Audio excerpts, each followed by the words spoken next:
Looks like it is live. Whoops.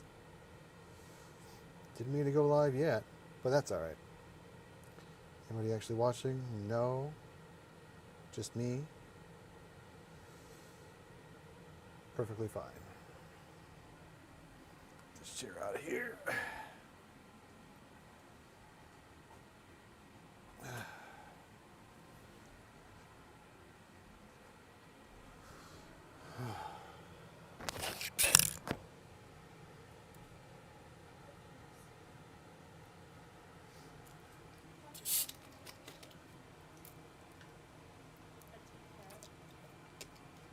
What's that?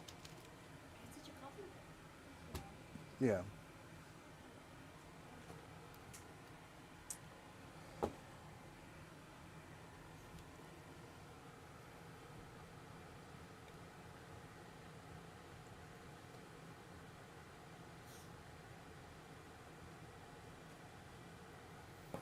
Okay. Oh, no, you're good. We're gonna wait for Jesse to get down here. Oh, hi, Jesse, you're back. The whole time? Oh my God. All right, really quick before things get going, I'm going to have you drop this down. I'm gonna turn that off.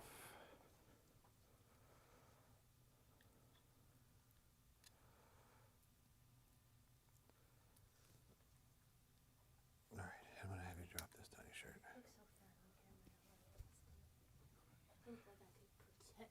Okay, all right, no you don't. Oh, I'm just in the way. I'm just in the way. We are live, just so you know. Oh.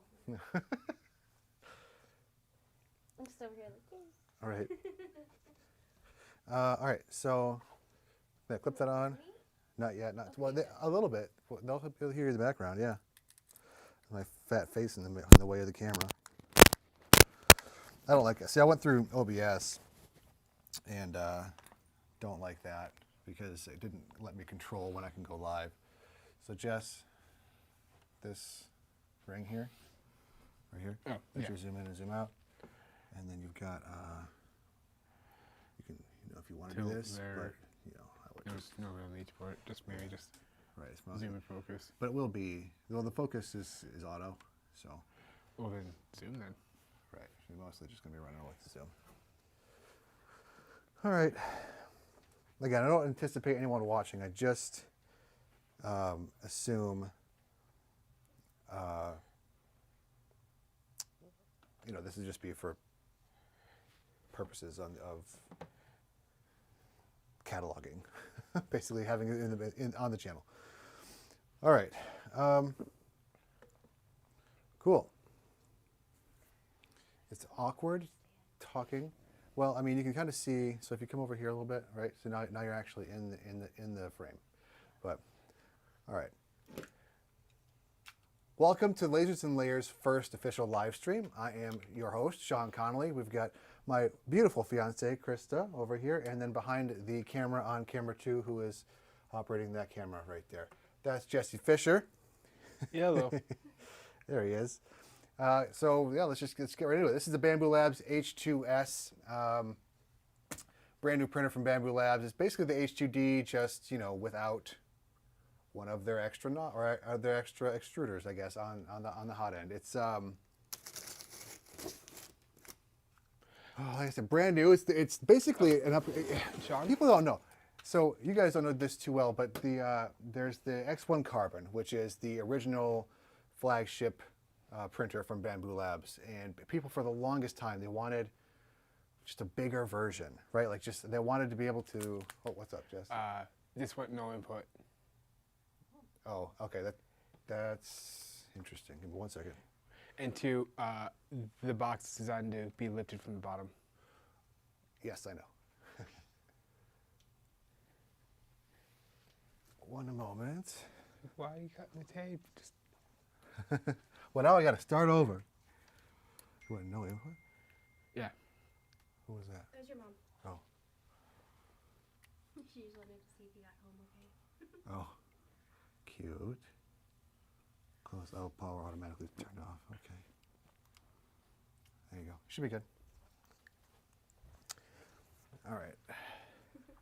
But yeah, so basically the Bambu Labs is their initial X1 Carbon came out, and everyone wanted just a little bit more space. You know, it was the typical 256 by 256 by 256 millimeter build volume, and that's great for most things that anyone wants to print. 90%, 80 to 90% of what you want to print probably can fit in that, or you can break it down and do all that kind of stuff. But if you want to print bigger cosplay pieces, helmets, forearm pieces, chest pieces, that kind of stuff, you really need something a little bit bigger than that, right? So Bambu Labs fans have been asking for something like this for a long time, and then about 6 to 8 months ago they released the H2D, which was a little bit more than what people were looking for. It was 2 nozzles on the hot end that could swap back and forth between the filament, different filaments, different types of filament, because there's 2 independent nozzles. However, that upped the cost, that made the weight of the head a little heavier so it doesn't go as fast, which is the kind of Bambu's thing.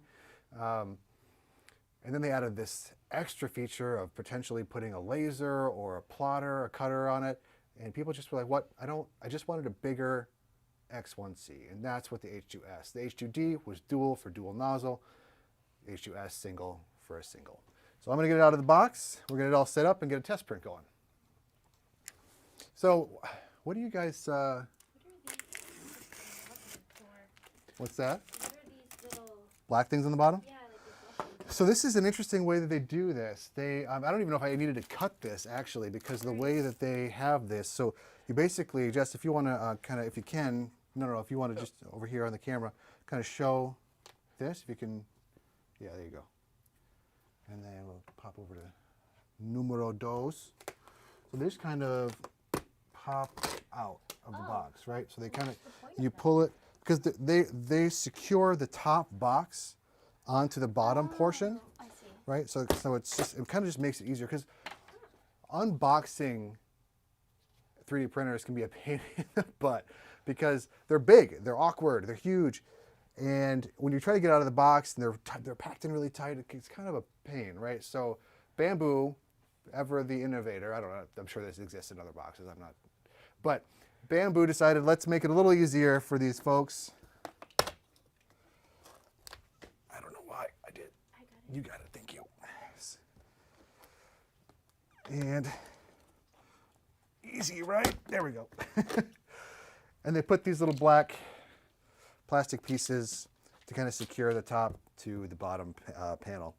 And so now I think we just lift this off.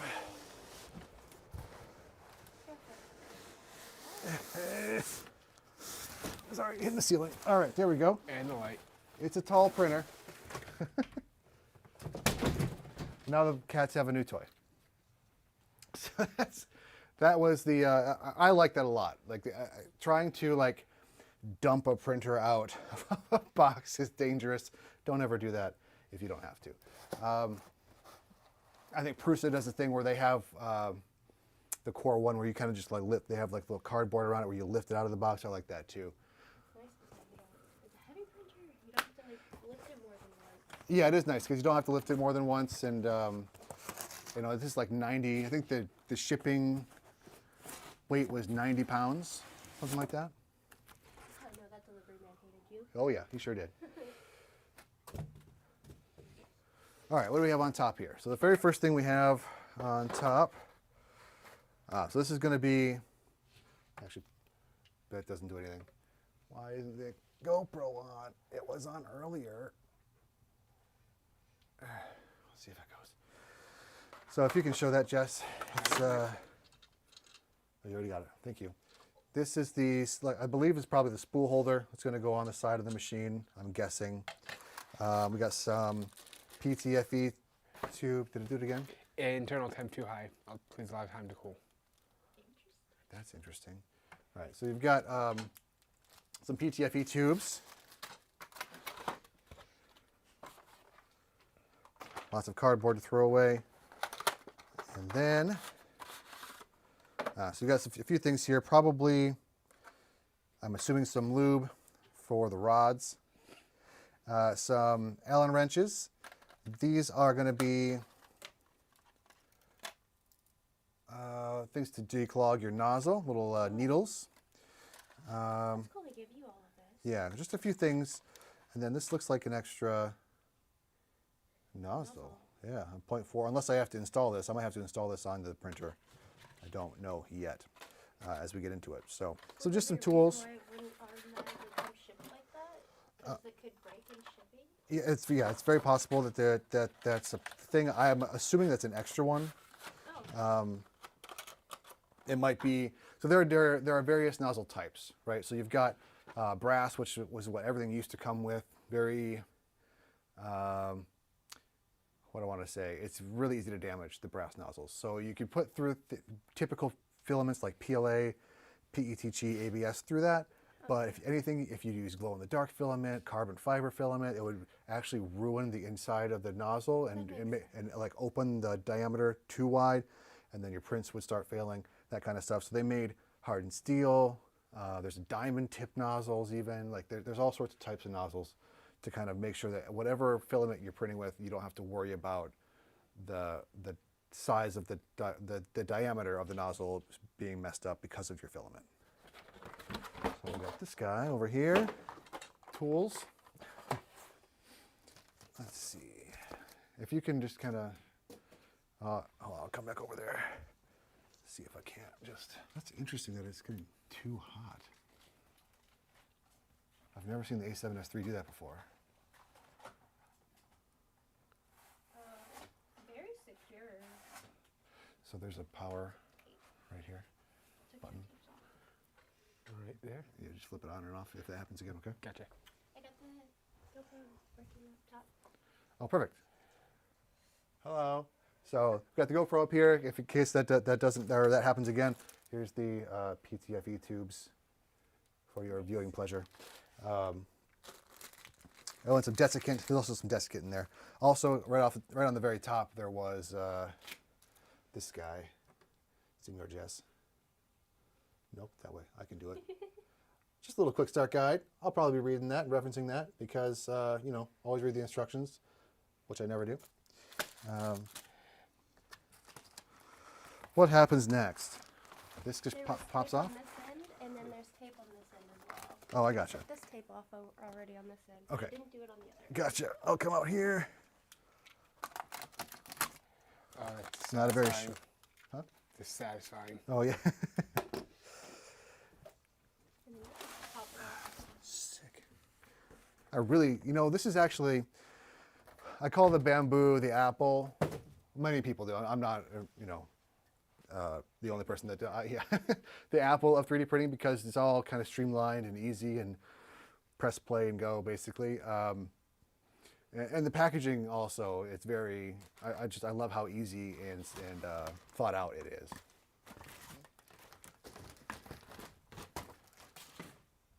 All right.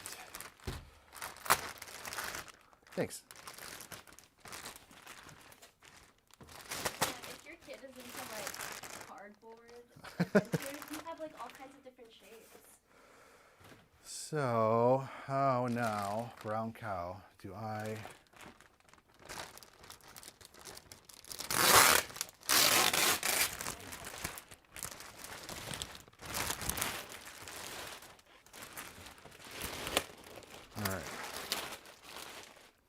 All right, and I think right here on the top, it's going to say, yeah, you can go to 3, right here, looking like it's going to be, yeah, it's just demos how to get the printer out of this box, which is we're going to have to lift from the bottom, which I may need your help with, Jess. Okay. For safety purposes, safety first, children. He says as he brings the box cutter towards his body. Towards my face!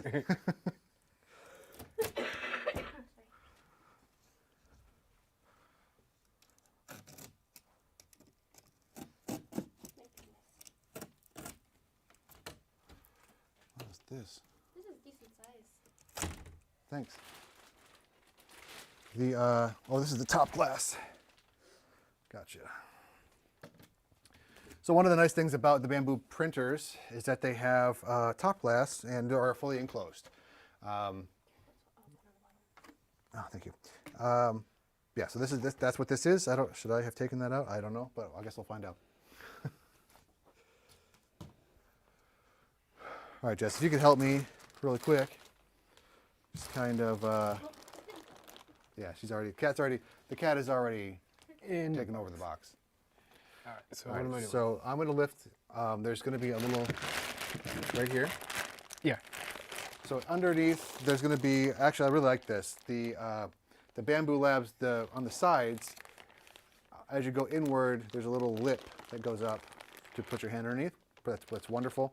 So we're going to lift this up, hon. If you could then just pull this out from underneath it once we get it up. I got you. I'm right here. Go ahead. There you go. All right, and it's backwards, so let's go ahead and spin it. There we go. All right. And I'm going to- Direct camera shot. Well, there it is. I mean, that's honestly fantastic. Like how easy that was to just get out of the box and get going. I'm going to get all this tape off of here.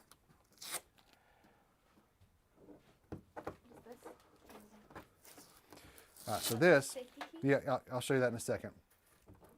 There's a couple of things that this doesn't come with. This is not the laser edition. This is the regular edition. There are lasers back here. There's no reason for me to have a laser in my 3D printer.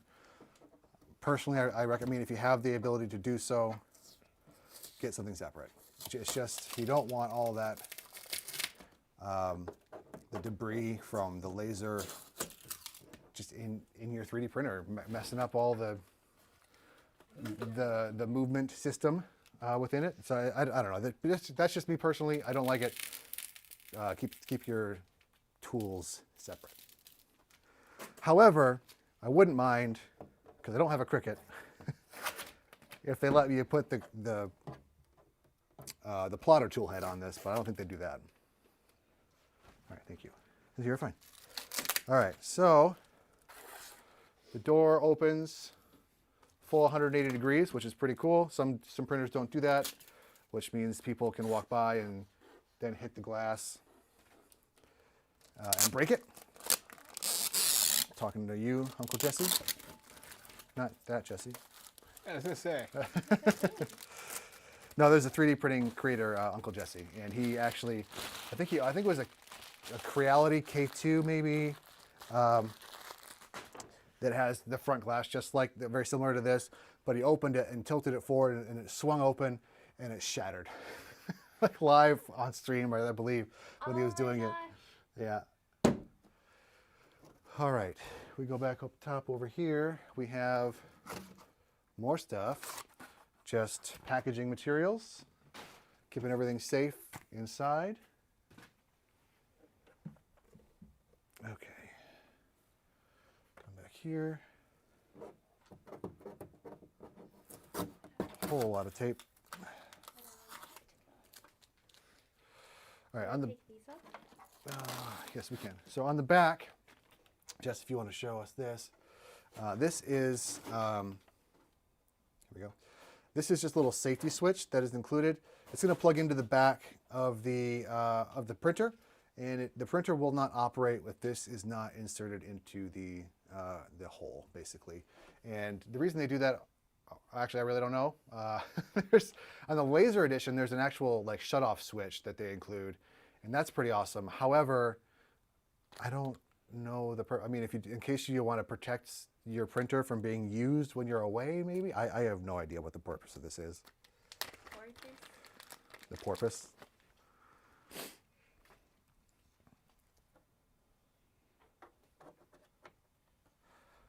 I just put it in.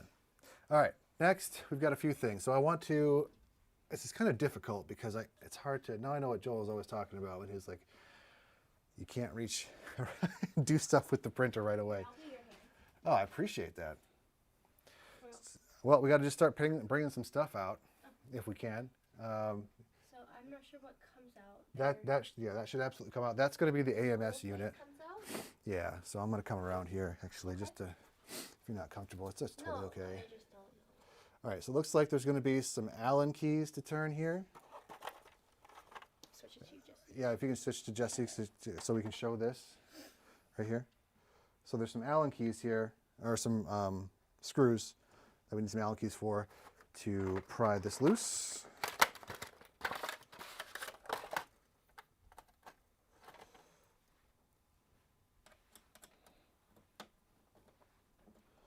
That's easy.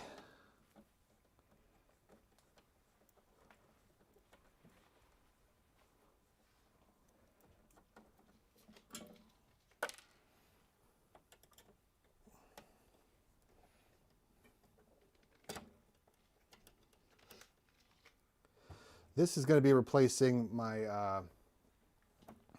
my old, I think, Anycubic Cobra Max. The build volume is not quite as great. I mean, the build volume on this printer is 340 on the X, 320 on the Y, and then 340 on the Z or Z. And that's pretty darn big for an enclosed printer, but not quite as big as I would have liked from Bambu. It doesn't quite meet the Prusa XL. But you know, it'll suffice.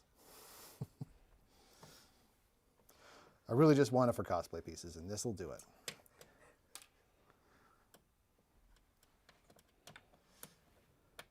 Can you see her just fine, Jess? Yeah,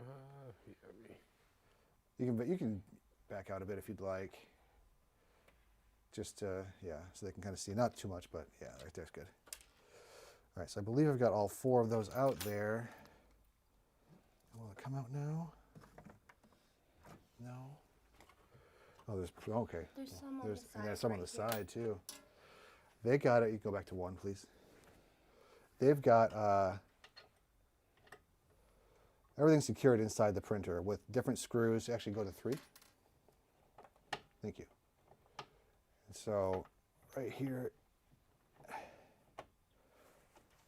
Right up in the side in the top corner here, there's going to be another screw, and then on the other corner as well, I'm sure. Yeah, there's one right here.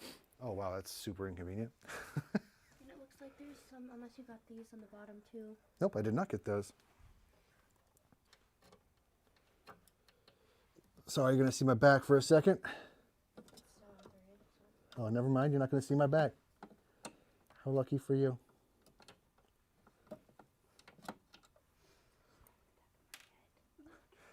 Girl, the back of your head is ridiculous.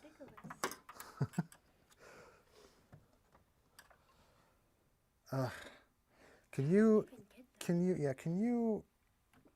here, this one, those 2, you have smaller hands. Can you see if you can get that? There's 2 of them. We got 1 on each side?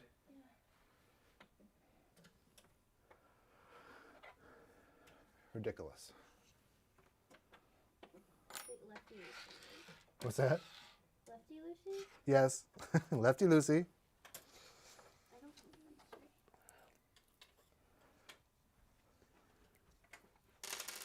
Oh, I think I'm tightening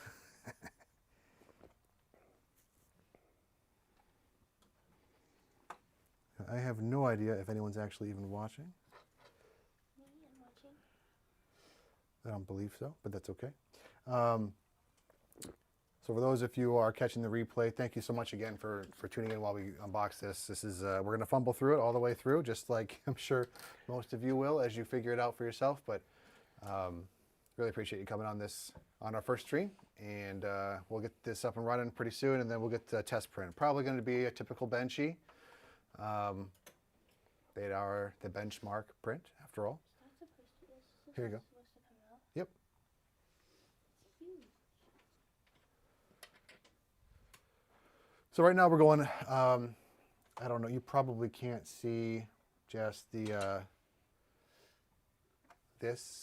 down here. Can you? There's no way. I'm in the Yeah. way. Try not to be, but it's how. Yeah, so you can just see that she's in the bottom corner there, trying to get in that. And these screws are, you want to come over here real quick? Come in here, Jess? Oh. Yeah.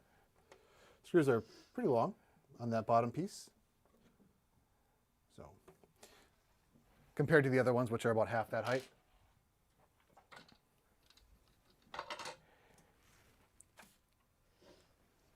there's one in the back too, but there's two in the back. Back. Yeah, no joke. No, Joe, you are kidding. Excuse me, sorry. No problem.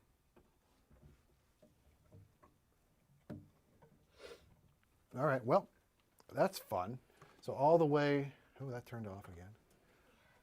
All the way in the back. We're on 2, just so you know, Jess. All the way in the back, there is going to be, like all the way back here in this area. This is all just to secure the AMS unit that's inside the printer. The AMS is how people print with multiple colors. Did you drop it? Yeah. Did you just drop the screw? Yeah, but I got it. If it's out, it's okay. I got it. These are magnetized. Oh, nice. I got it. Thanks, Bambu, for including magnetized That's Allen keys. I'm telling you, man, these guys think everything. I'm super stoked for the next printer. Well, not the next printer. It's when they announced the H2S, they announced the H2C, and that's going with the H2D, H2S, H2C, right? The whole line.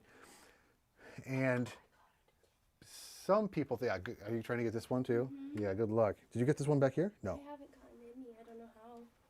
I don't think I can fit my hand through here. I'd have to stand on top and put my hand through. Yeah, we might have to put it on the floor and get these two. Jess, I might need your help on that.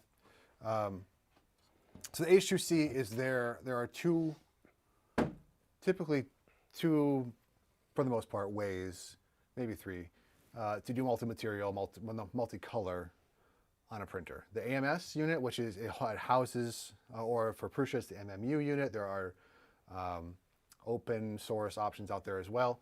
But the AMS, it houses 4 rolls of filament. And what it will do is it will shoot in with a color that it needs, retract it when it doesn't need it, put it in another color, and go in for it. But it's all going through one single nozzle, right? And so that takes time because you have to purge the old color out.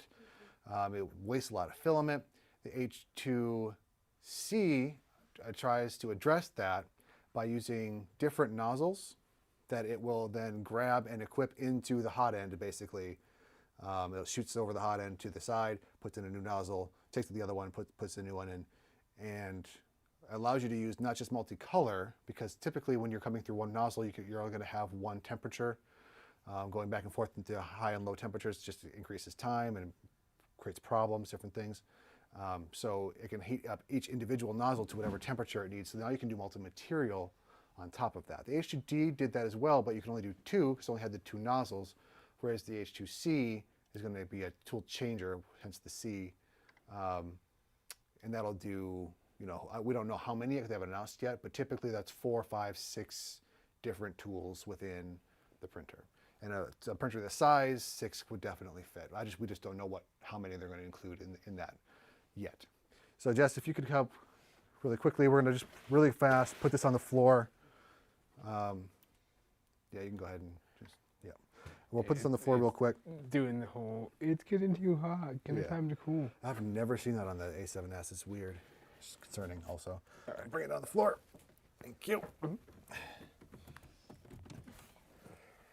And so, Oh, those are annoying. yeah, Krista's gonna get her hands in there. Again, my big old clunkers, that ain't gonna work. So Big meaty hands. yeah, exactly.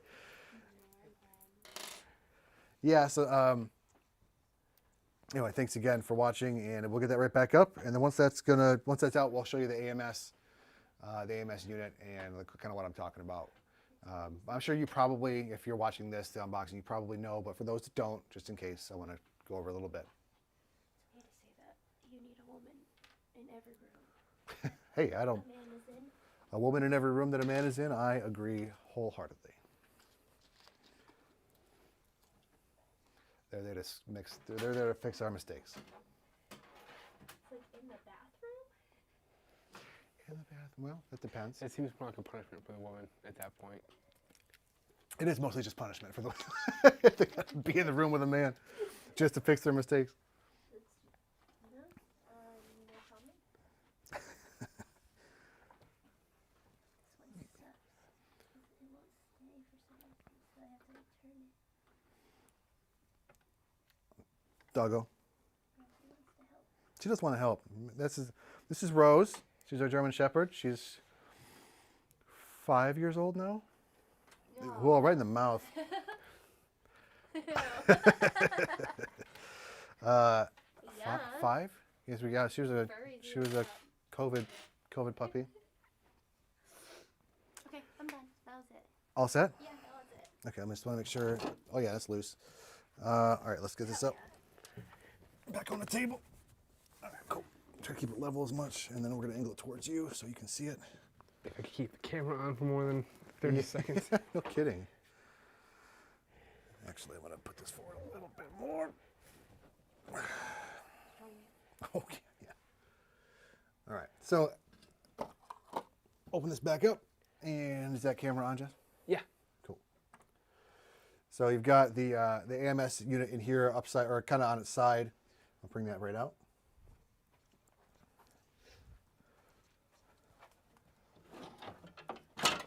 Why don't I? So these were the plastic bits that were kind of containing everything. I can switch over to Jesse here. The screws were labeled with these red circles, so it makes it really easy to see inside the dark system, which is pretty cool. Also, my cats are murdering each other in the background. We got a new kitten, and she has brung nothing but chaos. She is an orange kitten, so chaos comes with the color.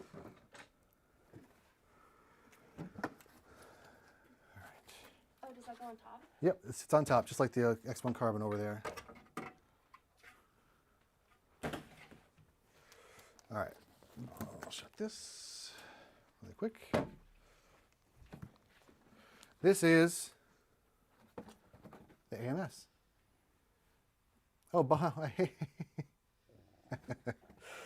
Nice. I just saw Bob Carnes comment. Thank you so much for joining, Bob Carnes. Sorry I didn't see you before. I'm kind of going back and forth here. I appreciate it. If anyone does, if either of you see any comments, just let me know, please, in the future. Jess, if you want to go ahead and show this off real quick. Sure. Right here.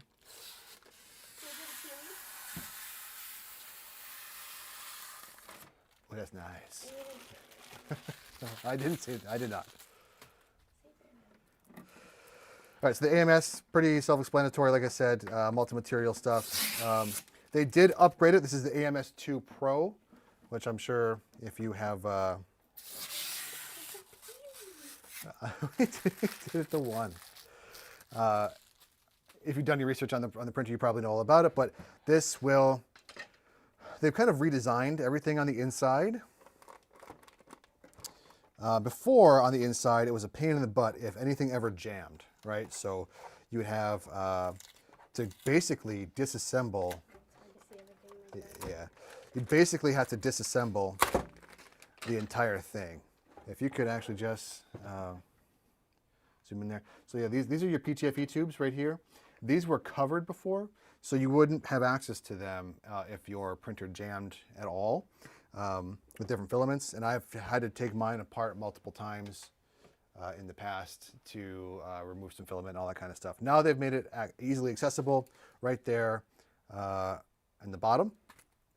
You can just kind of pop out. There's little things you can press here to press to pull out the tube and get your jams taken care of. The other big thing is they added, I think, support for more filament rolls. That was a big complaint. And then it's also a dryer now. So it doesn't dry while you're printing, unfortunately. Some newer filament dryers do that, and I would recommend those as well. But before you print, it will actively dry the printer filament if you're in a humid environment, which we are here in a basement in Michigan. So I'm looking forward to that.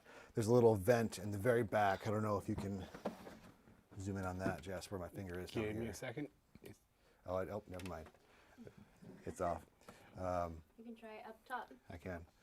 So up top, there's a little, you can see the yellow circle here. And that circle is a little vent that allows the moist air to get pushed out as opposed to recycled, because a lot of the dryers didn't have that, and they would just recycle that humid air, which what's the point at that point? So Going to be using this a lot. Going to be, and then there's also an additional AMS HT. It's just a single filament holder, but it's meant for different types of materials, basically, more industrial type materials. All right, there's the cords for that. There's got to be more in here though, because there's no power cord that I found yet. Oh, there's more stuff back here. Hold up. I think there's more to remove. And there sure is. All right, let me see if I can't do it with this guy. Yeah. Is it in here? Are there screws in there? Can you see?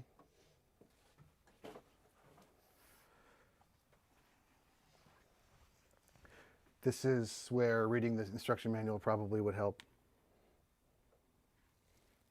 I can't tell.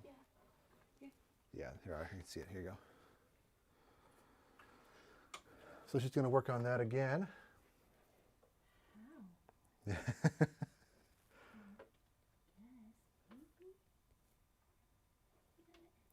Fantastic.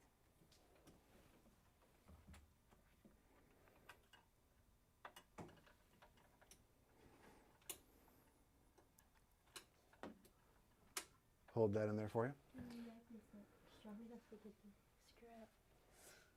You got one though? Yeah, nice. It's just like in that tight little space. Yeah. How do they expect you to do that? Right. Big meaty hands and that tight little space is not great. Interesting though, like the way that it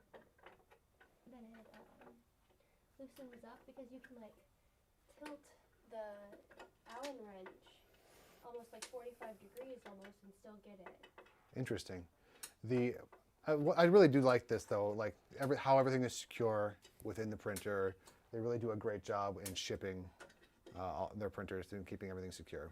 Lots of packaging science involved in that. All right, let me come around the front here. And I think I can, yeah, all right, cool. I got this camera on you. Oh, thank you. All right, so we've got the build plate. This is typical, again, it's 340 by 320 build plate there for you. Nice and shiny. It is textured PEI, I assume. Yep, PEI plate. And they offer different types of build plates for these. You can get smooth PEI. You can get, I think there's I don't know who makes it, but it's there's a blue build plate out there that's really supposed to be like a cool plate. You don't need to heat up your bed as much, which saves you on energy, which is cool. It really grabs onto, right. It really holds on to PLA really well. PLA, PETG, the typical 3D printing filaments. And then there's a second one that's a little bit lighter blue, I believe, that does more industrial grade, or maybe TPU and different things like that, but it doesn't quite hold on as well to the standard PLA, PETG. That's something probably I will upgrade in the future. All right, again, where is my power cord for the printer? Unless this was it. But it is.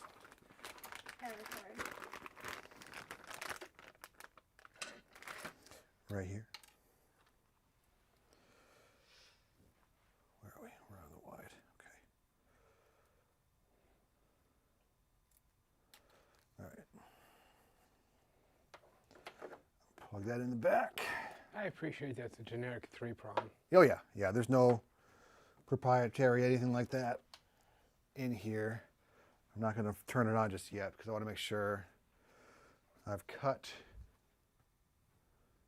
everything that needs to be cut. Excuse me, Miss Kitten.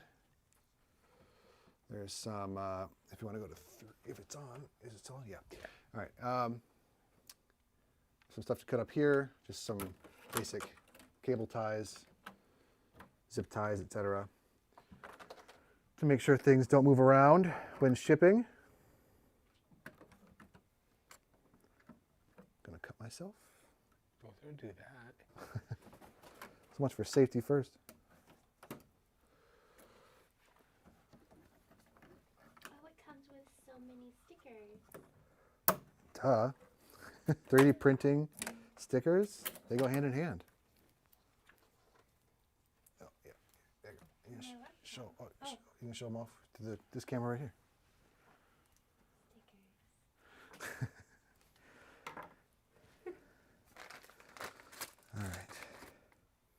This cable here, this is going to be how you connect. There's a 6-pin connector. That's how you're going to connect your AMS unit to the printer. Then another PTFE tube is going to run from the AMS into the printer. Additional spare part PTFE tubes probably for the AMS. Some desiccant. All right. These stickers are cool. Yeah. Nice. Good job, Bambu. I like it. Just as their name, but you know. Yeah, but they look cool. That's what They matters. look cool. More and more packaging material inside here. If I want to smack this.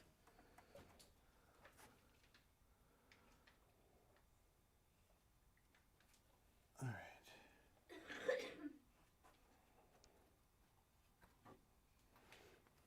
It's not even that warm down here, Cameron.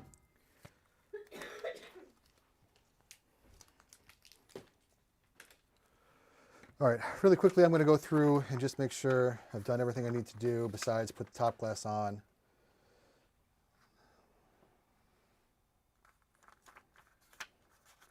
This is just going over. Well, was that an extra nozzle, or did you need to put one in already? I'm assuming, and I'm going to double check, but I'm assuming there's already one on there. They probably send you with a spare. There's one already Yeah, on there. yeah. That makes That's sense to really me. nice. Yeah. Is it the same, or is it different size? It's the same. It's another 0.4 millimeter. I did order an extra 0.6 because so 0.4 obviously 0.6 is a little bit bigger. It's just going to put out thicker layers. It'll help you build bigger parts faster, but it is going to make the layer lines more noticeable because they're bigger. So it's a trade-off. You do some sanding and everything's fine, basically. I'm going to put this glass on. See what we got here.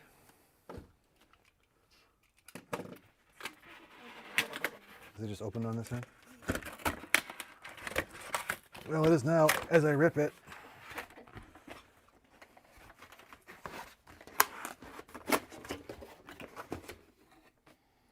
There we go. What does it do? Just lay on there? Looks like it. Yep. Perfect. Perfect. And then, It just sits on top? yeah, it just sits on top. Yes, you want to zoom in on this real quick? I will once the camera comes back online. It is back online. I gotta peel. I gotta peel it. Hold on, hold on. Oh, yeah. Oh, I was going for the noise. And camera went off. Please. Couldn't handle the hotness. What just happened? Save it. Getting this guy back on. There we go. All right. So on the back, like I said before, can you throw it over to Jess? There's these 6-pin connectors. I'm pretty sure you can do either or, if I remember correctly. I can see. Jeez, Pete's. All right, that's in there. Yep, that's in there. Okay. Then it just sits on top.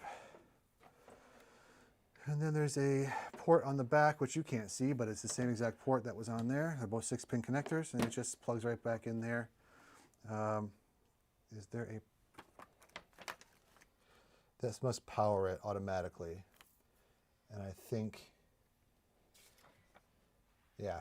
So the 6-pin connector must automatically power the printer. And then there is a power port in the back though, and I believe you need that power port if you connect multiple AMS units to one printer.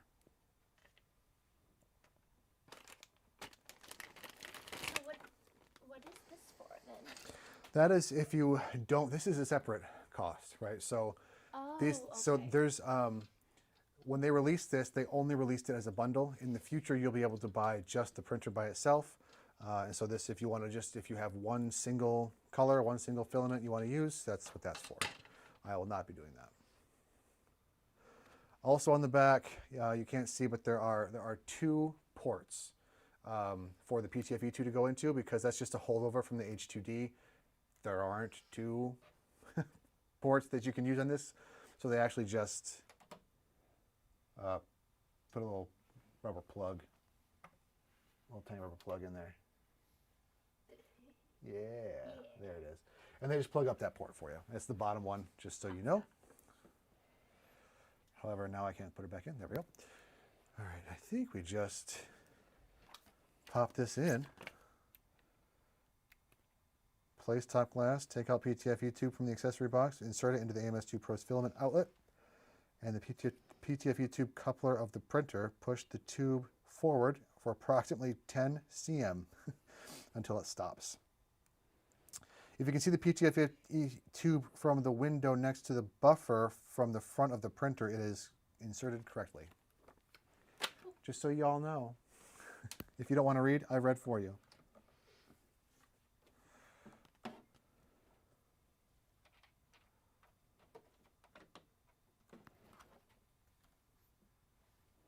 I can't tell if I can see it or not, but I felt it stop, so I'm sure it's in the right spot.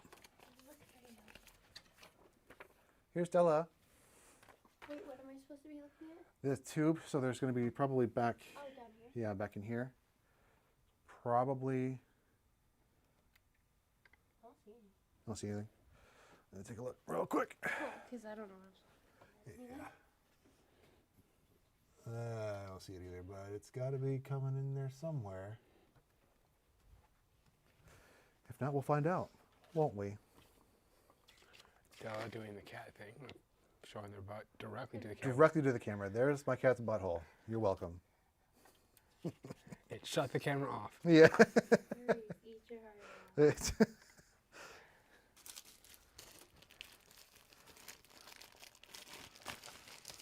Girl, she's going off on that. Close up.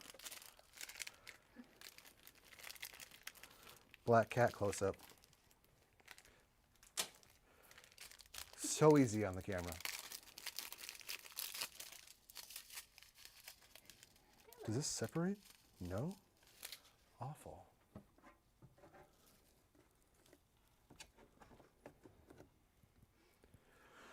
Well, crap. Where's this go? There's some desiccant bags that go. Remove the tape from the back of the MS2 Pro. Take out the desiccant packs. Remove outer plastic packaging material and install 2 packs of desiccant. Well, that would have been helpful before I plugged everything in. So in the back, just if you can, ow, in the back, you can see up here, right here there's some tape, desiccant packs. So we're going to put those back in there.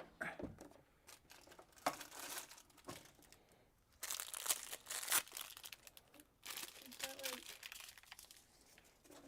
This is just to keep it dry, oh, that's what I was going to say. to help it.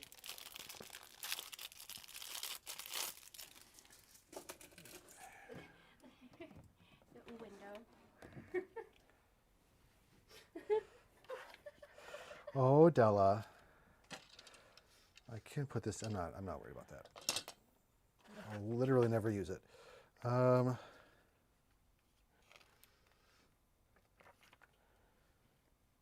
yeah, put the power in, and then now we just turn this guy on. And hopefully we don't hear any awful noises because I forgot to take out a screw somewhere.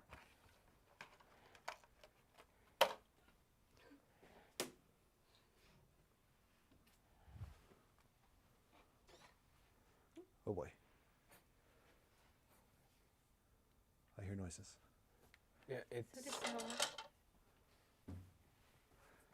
You turn it on? Yes, it is. Oh, that's a cute noise. Said happy birthday. Yes. Sorry, Della, I gotta move it. What is that? All right, now we're gonna go. If you can go on to camera 2, you got that screen. Thanks, Jess. So we're gonna go ahead and go through this stuff here. I speak English. I live in North America. My Wi-Fi. Oh. Can't show you my Wi-Fi password. But you can take a guess what it is. Whoa.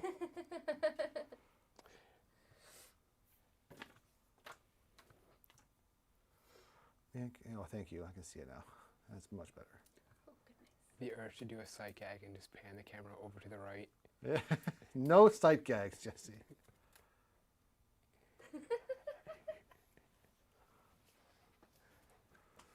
All right, cool. All right. Oh, cloud access fail. Hey. Now what you can do, if you have the Bambu handy, it's a terrible name for an app, Bambu. If you have, I had to go over to the office. sorry, terrible name for an app. Bambu handy, I believe. Click over onto devices. And then are we still on? Yeah. So and then there's a little plus sign. You tap on that, and then you can just scan the QR code. Confirm it, and I'm binding it to my account. I'm hoping I didn't just give you access to my account.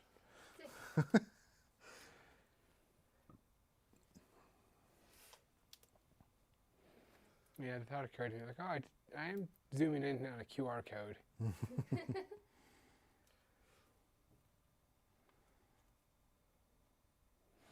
Well, I mean, I'm sure we'd find out if your Says printer device just idle.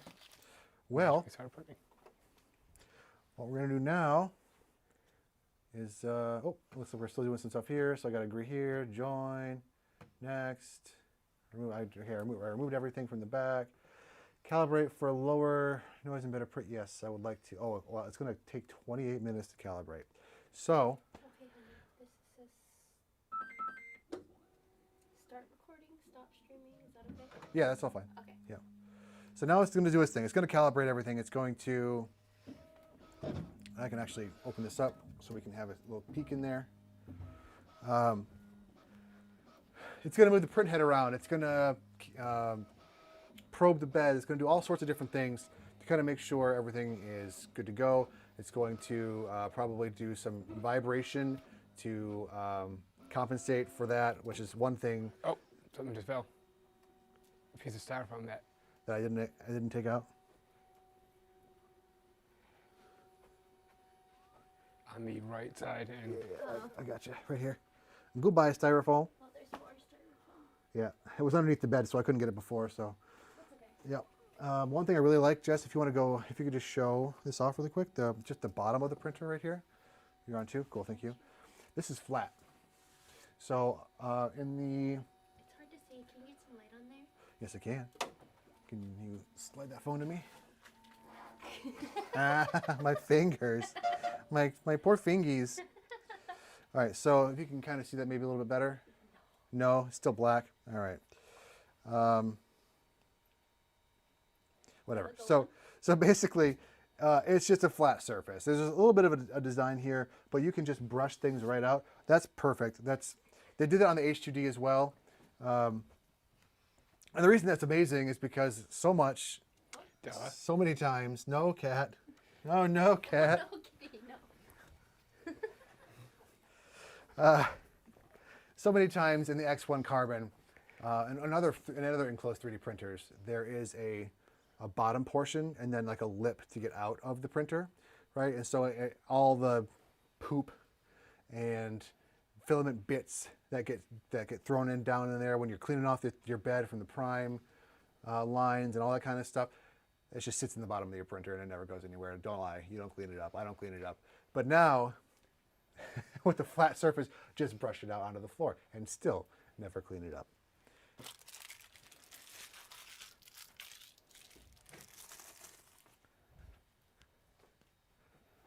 All right, so now it's going to go through and do that whole calibration thing. That's going to take some time. And as we wait for that, I don't know what we're going to do. Just hang out. I was hoping we'd have some people to talk to, but there's no one here. It says recalibrate. No.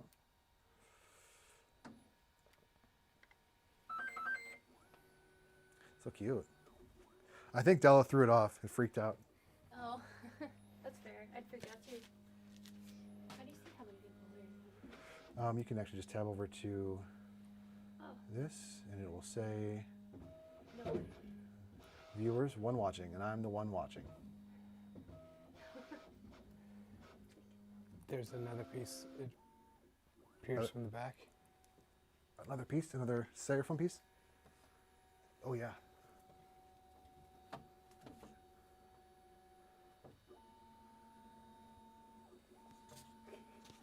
Nailed it. First try. Come on. That sounds like a bad noise. That's it. No thanks. Recalibrate. I don't see anything else. Oh, it could be due to the fact that you went to go grab the styrofoam. Sure, sure. Gotta recalibrate. We detected a human hand. It's fair, honestly. I'm not seeing anything else that's tied down or anything. Unless this is it.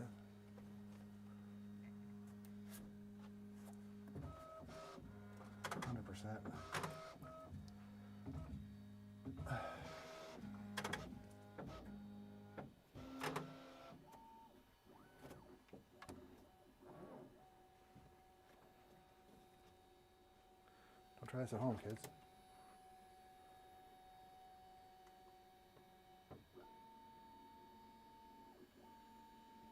It says, please remove. Uh-oh. I see what's going on though. There's one more piece of styrofoam back here. And right here. And right here. Jeez. Please remove this foam. Please remove this foam. How do I remove this foam?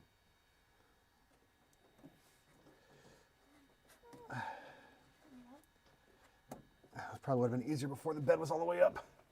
Can you lower the bed? Yeah, I'm going to skip this and I'll redo it later. Get started. So then here, I should be able to move.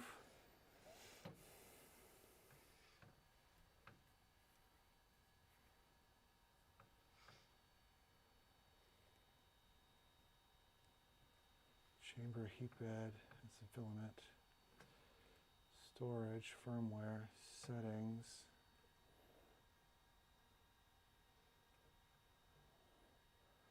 Toolbox, nope.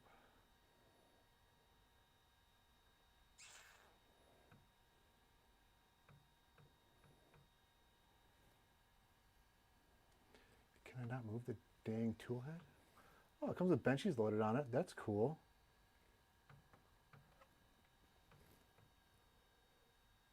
Nozzle and extruder, chamber, heat bed. That's just the temperature. Calibration.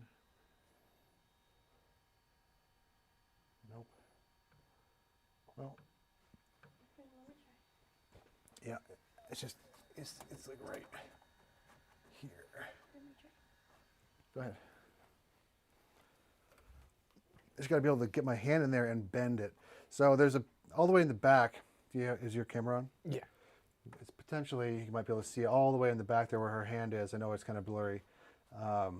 On the Z-rods in the back, there is a piece of styrofoam that I didn't see. Make sure that you remove that before you move the bed up, because it's kind of hard right now to get at it. Go ahead. Now try. You got it? Yeah, let me make sure that there's no more before you start again. Okay.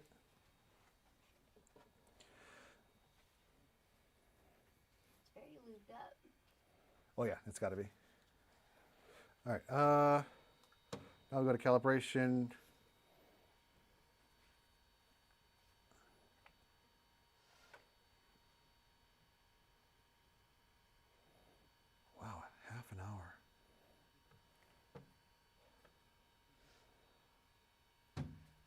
guys can just sit here and watch this. Now it's going to do it again. Going to go through everything, just the same thing it did before, where it's going to go ahead and calibrate. This time without all the extra styrofoam. Hopefully no errors. Or cats. Or cats. Well, I do want cats. Cats can come over here, just not in there. Is it supposed to be making that crunchy noise like it is right now? Yep.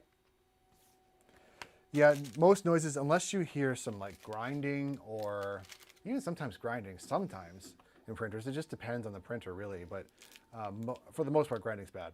But yeah, these little electronic whirs and I don't know, garbles, I don't know how you want to describe it, but yeah, these are, yeah, the clicking is fine. You'll know when it's not, because if it's just repeating over and over and over and over again, then yeah, probably not great. But all this stuff is all fine. Typical noise for the printer. One nice thing about the enclosed printers though is that when they're printing, the fans are going crazy. There's a pretty big cooling fan, a part cooling fan in this printer right on the side. I don't know if you can see it, Jess. Maybe you can zoom in there. I'll point it out to you in a moment here. It's, I'll bring the, oh, you probably can't see it. It's on this side, so you probably can't. Yeah, never mind. There's a big black fan, basically, on the side of the printer here, and it blows, it kind of curves up and blows right across the build plate. The one downside, what's that? Oh. Yeah, the gank high, I don't know, high power, I don't know. Sorry, I didn't see your, I don't know how to pronounce your username, but yeah, we're gonna be printing with PLA. I have the option of printing with ABS, PETG, PLA on the stream. However, I don't think I'm going to. We have to heat up the chamber. That'll take time for the ABS and that kind of stuff. So I'm just gonna print with PLA just to see how it prints, and then I'm gonna do a full review of the video or of the printer in an upcoming video where I test TPU, ABS, PETG, and PLA, all of them with various models. So we'll look forward to that. Thank you. Thanks again for tuning in the stream. I really appreciate it. If you have any other questions, just let me know. So as this is going through, Gank, if you're still in the chat, if you're still watching, I appreciate you. Let me know what color you want to see. I've got an assortment up over here that you can't see, but I pretty much, if it's a color that exists, I probably have it. And then we could see.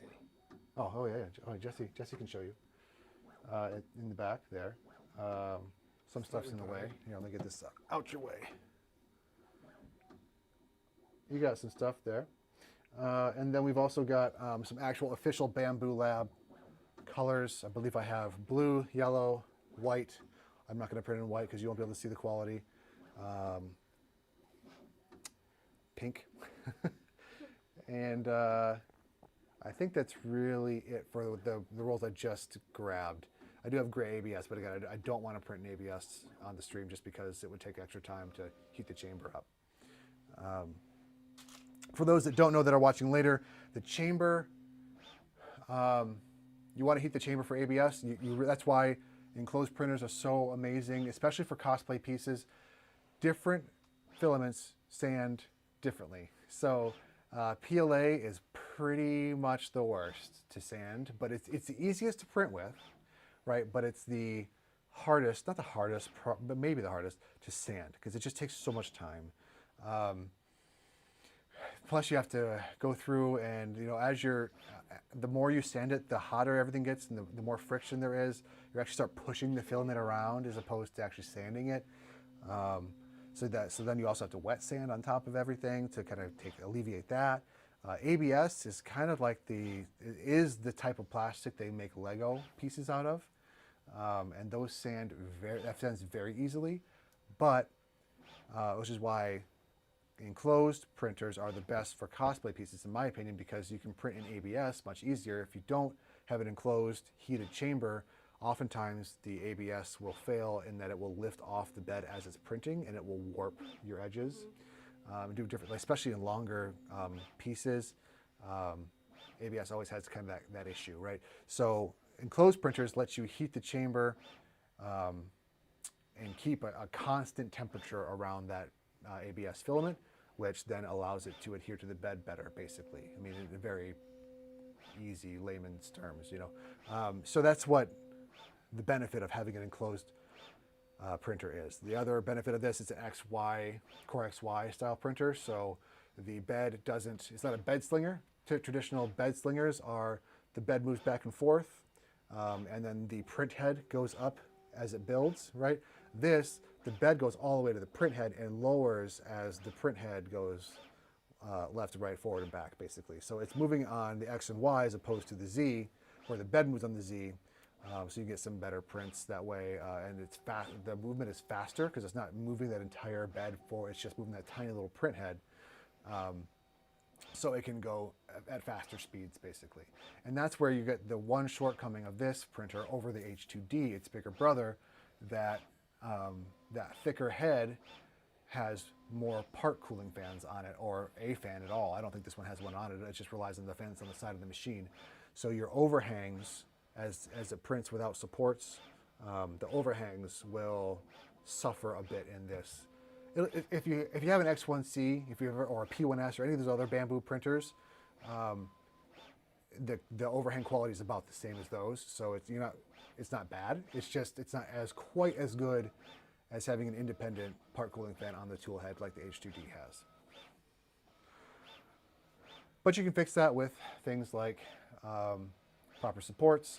The H2D could fix it because it has that second nozzle, right, where you could throw in a second material like PETG, PLA. They don't stick together, PETG and PLA. So a lot of people will print, if they're doing a PLA part, they'll print the support material in just PETG. So that way when it touches it, it just comes right off of that. Yep.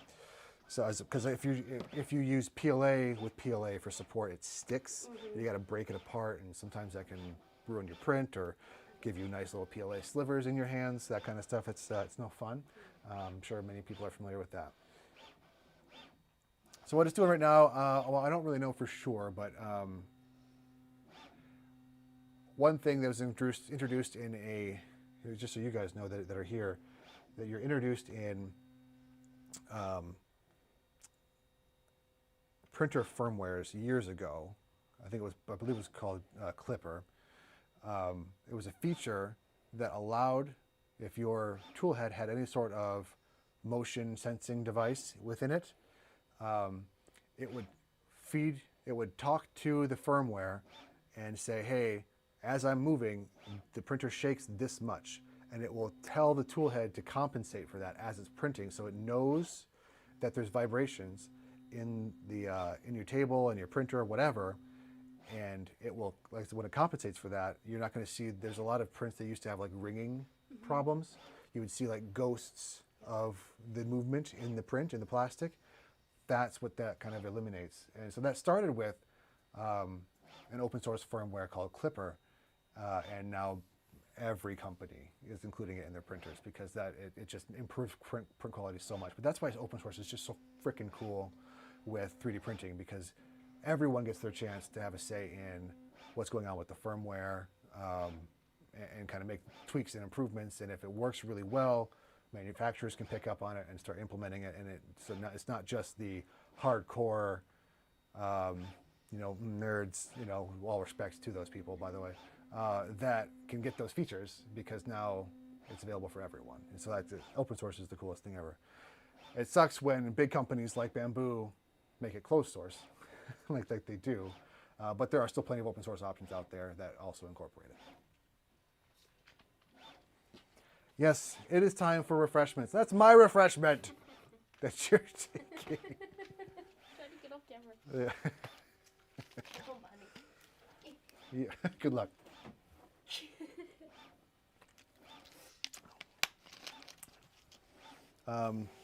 Drink water. Don't do this. She tells me all the time. Coke, if you want to sponsor us. I don't think they will. Something tells me. Coca-Cola. we don't want you to sponsor us. Yeah, I don't want their money anyway.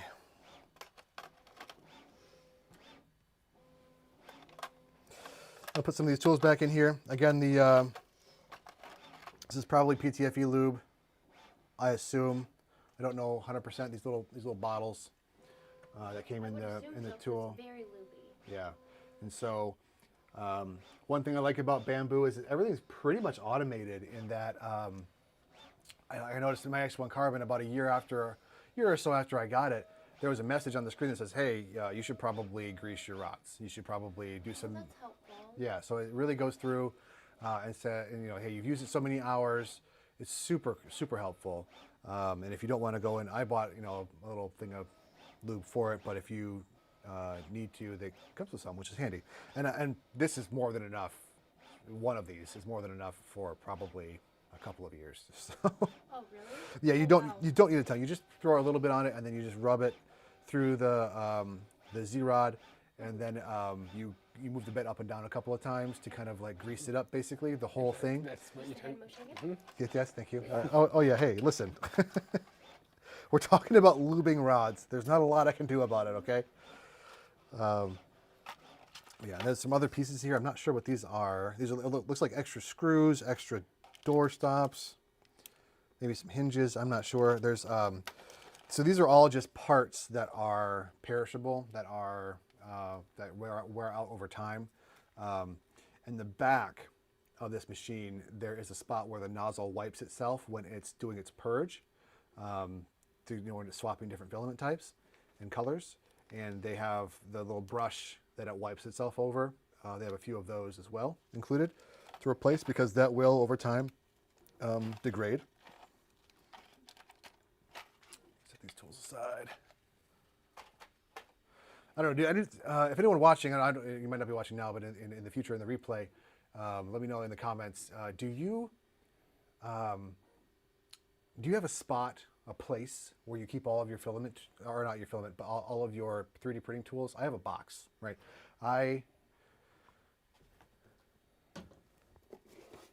Long time ago, I got some Prusa filament, and now all of my tools just kind of live in bags in there. You can kind of see in there. Got different things, different PTFE tubes, different cords, different tools down there in the bottom, other way.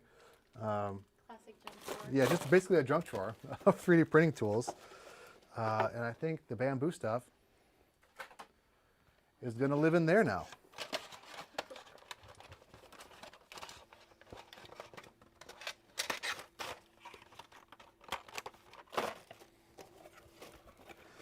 Back when I worked with Joel, he has this desk his dad made him. It's a beautiful desk. And it has multiple drawers, right? Because Joel's a tall man. I mean, when I was at his, I'd be in the studio. I mean, the table was like up to here on me, but it was down to here on he's a tall dude. So there are multiple drawers up and down that desk. And that's, God, if you want to, every single drawer is a junk drawer. It's different tools, different things, but everything was super handy for when we would do live streams like this, and he'd have it all readily available after searching multiple drawers. Readily.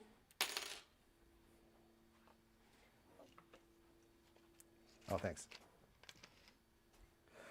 All right, so does it say how much time is left? It is on the motor noise cancellation. So this is interesting. It's going to do some things to offset that noise by, again, just detecting vibrations and different things.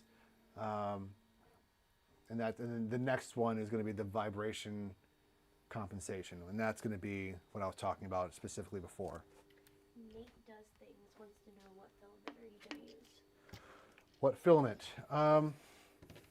Thanks for the comment, Nate. I really appreciate it. Thank you for watching. I haven't decided on a color. I don't want to use white. That's pretty much the only thing that I'm saying. Gray. Yeah, well, I could use gray PLA. I'd rather use the Bambu filament that came with the printer, but I do have gray as an option that isn't Bambu that we can do as PLA. But as far as like Bambu filaments that I have blue, yellow, pink, red right now. I was going to go with blue. Let me know if you want me to do a different one. Basically, I want to be able to show off the quality of the print, and white, even the yellow might be too bright, It just doesn't do it very well.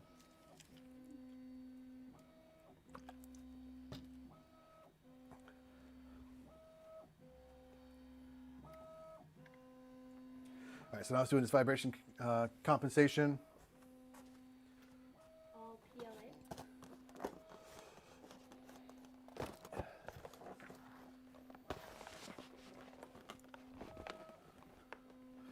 All right, here are the Bambu. Yeah, sorry, yep, they're all PLA. Those colors are all PLA. I do want to do a PLA just on this initial print, like I said before, probably before you got in the stream. I don't want to do ABS because I have a gray ABS. It's just I don't want to do the whole chamber heating thing. I'm going to save that for the actual official review that I'm going to do of this printer. So I'm going to stick with PLA for this one. All right. It says use some harder to print filaments using the H2D for PLA is like using guillotine. Hey, you're right. Listen, I'm only doing PLA just because, again, just for the stream. For the actual review, I'm going to do, like I said, ABS, PETG, TPU, and PLA. And I probably have a couple carbon fiber filaments too I'm going to try. I want to get a different nozzle for that, but yeah. Actually, let me see what I got.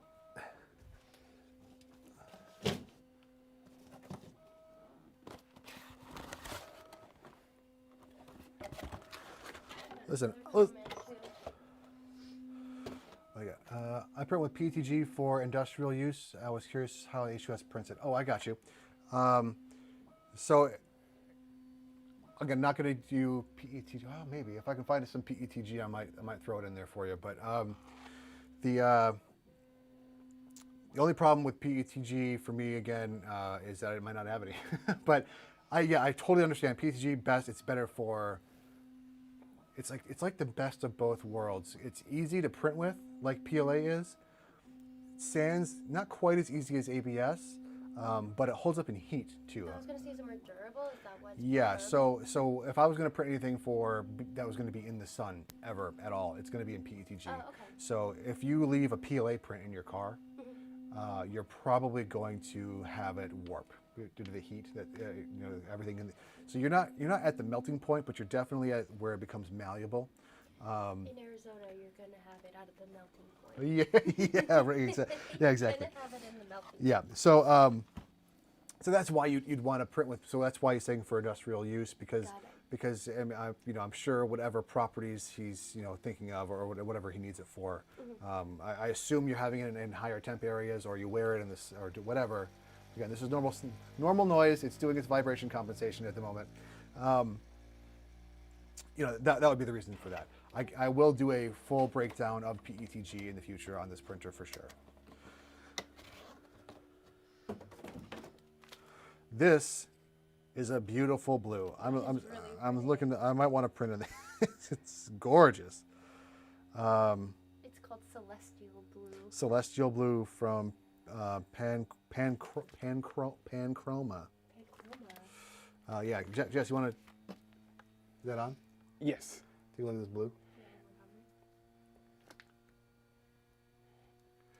It's like a sky blue or baby blue. Gorgeous, love that. I might use that. Bambu PETG HF is so nice. It's as easy as PLA with a heated bed. Yeah, just as fast, is correct, and maybe better in every other way except available colors. Exactly. That's the thing. Is that PLA? That's the other thing about PLA.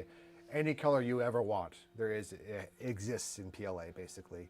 I did a whole thing with a company out of Vancouver, Oregon, Protopasta, where we went down there and we just made filament. We just chose different colors to mix together and try to make it.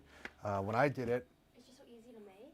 And yeah, I mean it was an hours-long process, right? But I made this, and it is like a oh, it's pretty. yeah, it's like a pink and blue. I wanted to make I was going for like a ghost spider Gwen kind of a you can't really see it on camera. It's also glittery. it's also I wanted to throw some glitter sparkle in there because I like that, I guess. I don't know. It just Shiny. yeah, that's right. So yeah, so many different colors. PETG, it just they don't do it as much. So yeah, so thanks, Nate. I appreciate the comment. Thank you so much. And Gank, you're welcome. And yes, that filament is, both of those filaments, oh, I mean, if I do say so myself, the one I made, very pretty, very pretty. I printed a whole Chelsea from, oh gosh, what is the name of their channel? Oh my gosh, Scarrett and Chelsea. That's their actual names. Anyway, Chelsea modeled a unicorn, like a fat little, yeah, a fat little unicorn that I scaled up big and printed in that pink and blue filament. Super awesome. I'll have to, if I can find it, I'll bring it out. It's beautiful. Any sort of request on color for the benchy I'm going to print on this guy for the first print? Let me know in the comments. Not white. Putting this away. It's like this blue. Oh, it is like, yeah, yeah, that's what I was going for with that stuff. It wasn't quite as bright. The pink and the blue I made it with my filament at Protopasta wasn't quite like this bright pink and blue. So I went with, like, I think I called it Cotton Candy State Fair or something is what because it reminded more of cotton candy than it did of Spider Gwen in the end, because you don't know what you're going to get when you're doing their little filament. So you're kind of mixing, and Alex over there at Protopasta, he's very helpful because you'll tell him I want it to look like this, and he'll be like, well, we can try this color, and kind of mix it and see if because he's a color scientist over there, and didn't quite come out quite right, but that wasn't his fault. I mean, that's me being like, well, maybe a little more, so that's on me. Shout out to Alex Protopasta, great guys. If you need some high quality filament, those are the guys to go over. They've got plenty of cool stuff, including my favorite. They've got Joel's High Five Blue. You see that here? Yeah, this is really cool. This is Joel's, specifically Joel Telling 3D Printers Blue. And then Amy Double D, she had her Blood of My Enemies filament, and that is a dark crimson red. So good. Love the name. Yeah. Don't stop.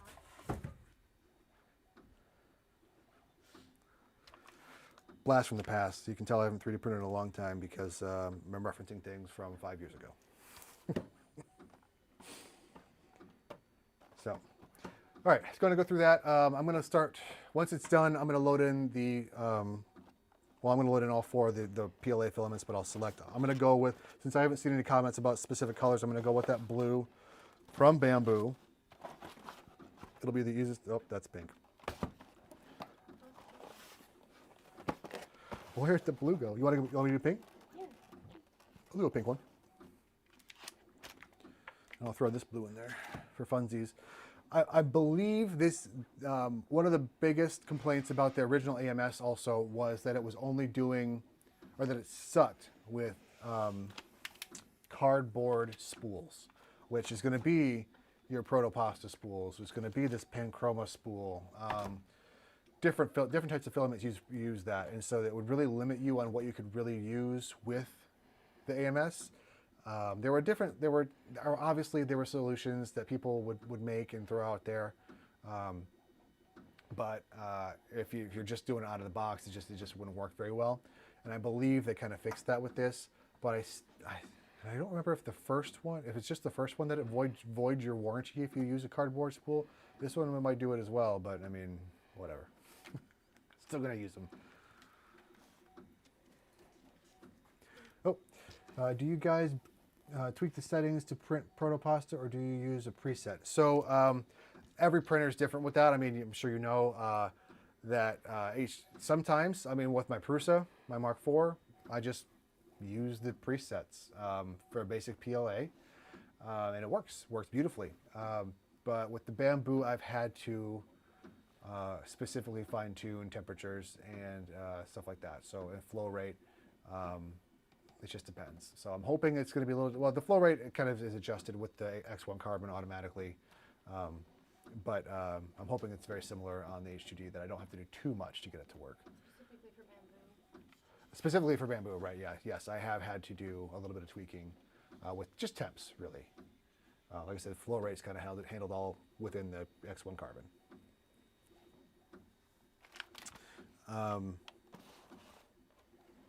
Yeah. So again, it sounds like we're going with pink for the Benchy. Nice.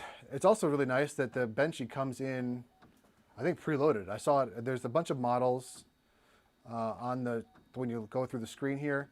The touch screen, I believe the touch screen's also tilts. Just in case you have it lower, it doesn't tilt down, but it tilts up.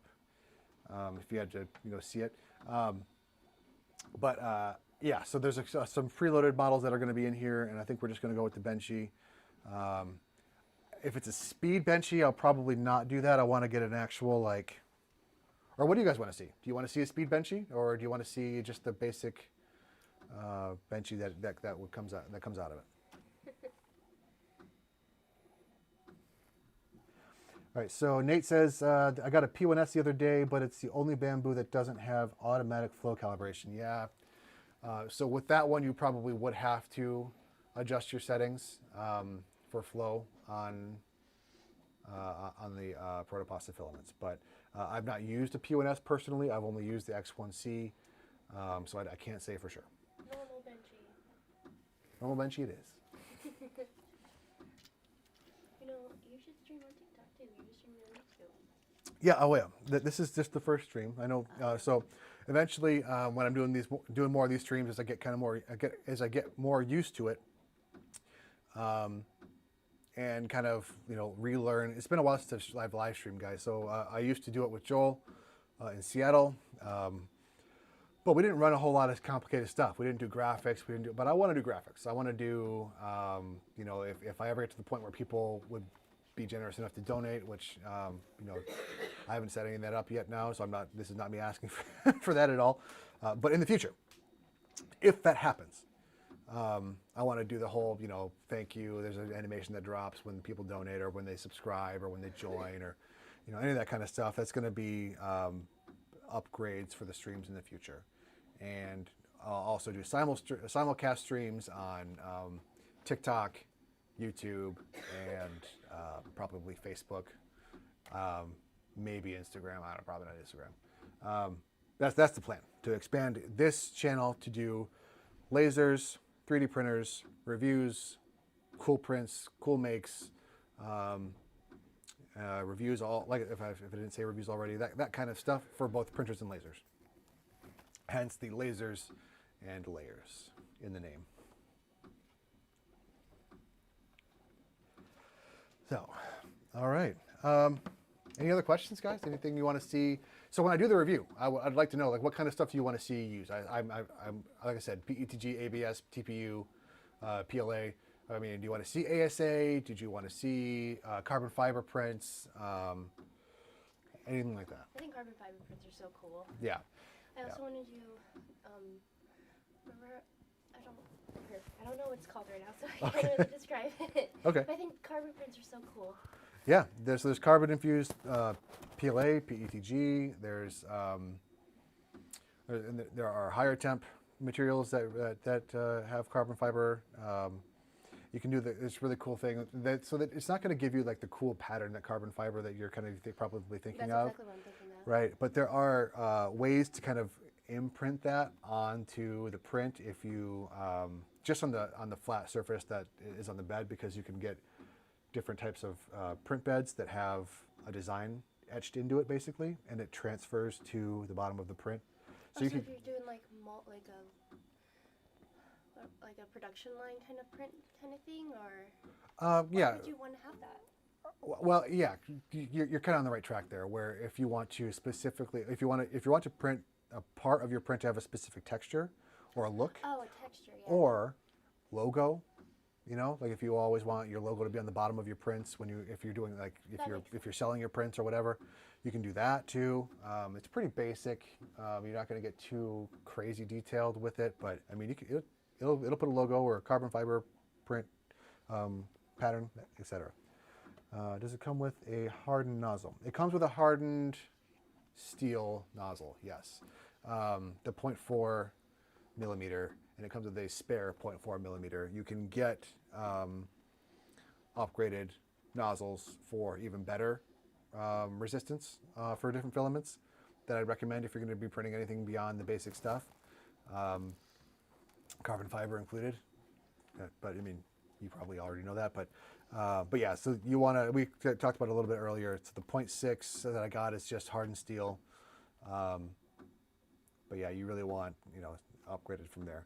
I want to get a diamond tip, but the diamond tips are tricky because if they ram into that bed, even though they're diamond, Yeah.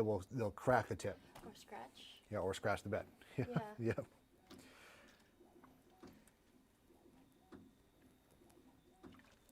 But they'll print anything. I was gonna say, but you probably do whatever you want. I'm going to see if I can find some more filament. I got some more bamboo over here. There's free filament you got from the 3D mentioned. Oh yeah. All right, so I have black PETCF from Bambu. I have burgundy red PLA carbon fiber from Bambu. The other thing with these carbon fibers, they are very hygroscopic, which means they absorb water like crazy, humidity like crazy. So you really want to keep them in your filament drying box, which is not really the AMS. Honestly, I'd put them in the HT, the AMS HT, the single unit that is better meant for more materials like this. This is more meant for just like your basic ABS, PLA kind of stuff. And then I got a couple more. I don't remember what these are. PETG. So I have PETCF, PETGCF, and that's the other, PAHT CF as well. So I've got a bunch of them. I got anything? Let's see. The PETCF would be a real torture test. Yeah, no, 100%. And that's what I'm going to do that for sure in the video because I mean, why not? If you're going to review it, put it through the paces. Really push it. Is there any prints at all that you want to see with those materials? Put them in the comments. Please don't make them ridiculous, or do. Or do. But yeah, so that's what I'm going to use all those materials with this. I didn't want to use them on the X1C. I didn't have a better nozzle for it, and I didn't have the correct filament drying system for it. So I've had them for a while. I think they gave away those for free or like really discounted, for their anniversary a year or two ago. And I just haven't used them since then. They're still sealed, so they're not wet, thank God. And I'll be able to use them on the H2S. How many does it have? I have no idea how much longer. I wish there was a timer. 68%? It's at 68%. Is that what it says? I don't know. Oh. I'm trying to read it. Oh, actually, you know what, Jess? Can you zoom in right here? I tried to the camera. Oh, right there on the bottom. Yeah. I was zooming in on it, and then it gave me the internal temp. Oh, then it did the internal temp thing. Gotcha. Check that out. Yeah, I'm gonna have to because that's awful and really weird for the A7S to do that. So, Nate says you need to print a octopus. hell yeah. Done. Have you seen one of those, Jesse? So there is a octopus. It's a print in place octopus, right? So it prints all 8 legs and the octopus head. Well, somebody put the rock's face as the octopus head. So it's just the rock's face with 8 octopus legs. I love that. That's wonderful. Have you seen New Rock? No. It's No. it looks like old Rock from 2002. What? He shrunk. He's shrunk, really? Yeah, Oh. He's just a pebble now? that is the name people are making fun of him. Oh, really? Yeah. That's funny. So, just so you know, there is a progress bar on this. Are you up and running again? I'm. Nope. Give me a second. Get up and running, and then I'll show you really quick. But there's one thing I like about this. They stole this, I think, from Prusa XL. No, I don't know if anyone else had done it before Prusa. It wouldn't surprise me if someone had. So there's a progress bar right here. And this kind of shows you the progress of your print. But right now it's showing you the progress of what it's doing. Really. I thought that was up here. I thought There's That's what this there's was. also a 68% thing up here on the screen, That's so cool. but it's also right here. Yeah, having a visual cue so you don't, if the screen goes to sleep, Yeah, exactly. The screen goes blank when you're printing, and it goes or if you're goes to across sleep. the room and Across are- the room, and you can't read percentages. because your eyes are destroyed from years of looking at screens for. Who would do that? Yeah. So that Who indeed? I just really like that progress bar. I think it's pretty cool. Nate said, I never realized that light was a progress bar. That's so cool. Yeah.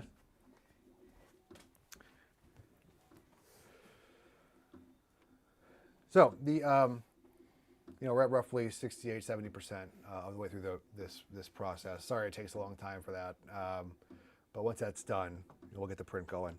Shouldn't take too long after that. Was that So intentional? and then we'll just have Jess zoom in. Well, I'll open the door. I'll have Jess zoom in on the print so you can see that as it's going. We'll cut to it eventually so you can kind of see the process and how everything goes. Yeah. Yeah. Before that, though, probably should look at your camera to discover why it's telling you that it's running hot. Yep, that's a concern.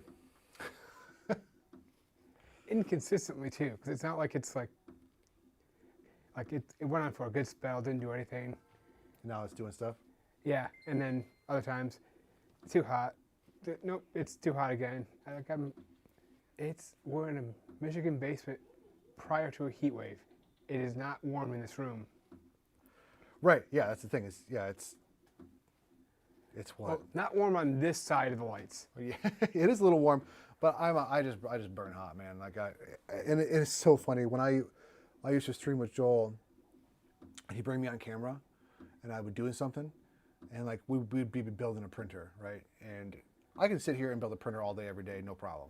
As soon as I was on the freaking camera, I'm dropping screws. I'm sweating my ass off. It was just the worst. Like, why am I so? Why am I nervous about this? I didn't feel nervous, but you could just I was sweating and all this.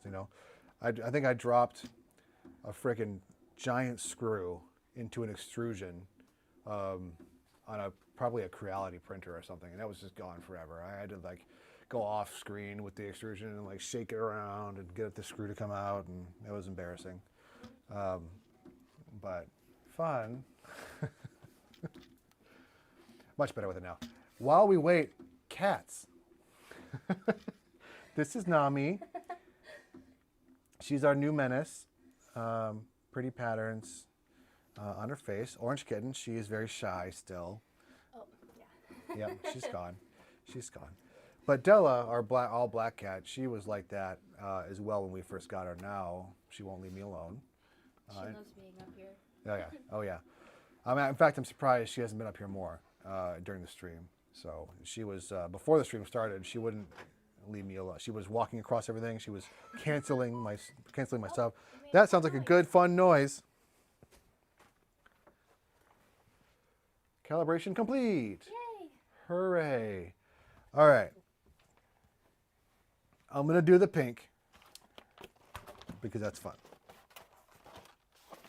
A pink rocktopus? No. Pink rocktopus! That'll take some time to print. And we just want to see if this thing prints right now.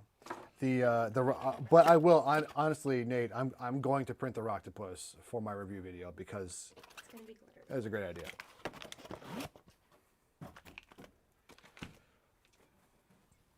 That's a pretty color.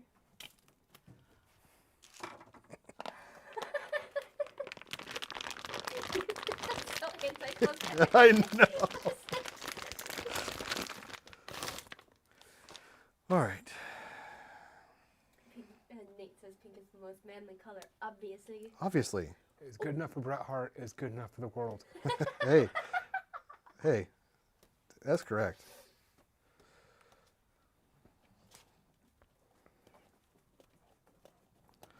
The girls are fighting. Rosie's keeping them in check.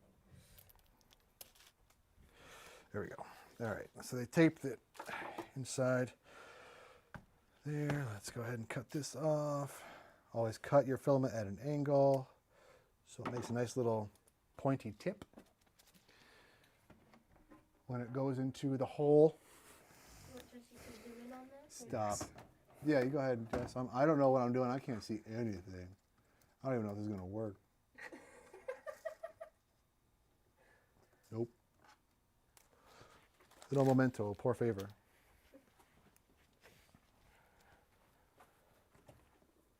I can That's hold good. it if Yeah, you can you want. hold the top? Oh, hold the top? Yes, so it doesn't fall. We'll make sure everything's clear here. Yes, it is. It should auto load. Let's see here. There we go. There we go. Nice. Just got to find the right angle. All right. Now let's go to print files. Jess, can you zoom in, please? Thank you. Mm-hmm. So as I said, you've got a few files here that just you can reprint the filament holder, the spool holder. We've got a scraper. So a lot of times on flat beds that don't flex, you can get a little scraper to pop off your prints or whatever. They get you that option. There's some other stuff I can't really read right now, but we're just going to go to Senor Benchy. This is cool. Right here, it looks like it detects that you've got your textured PEI plate, your standard 0.4 millimeter nozzle. I can choose to record a time lapse if I would like, which I would like. So I'm going to insert.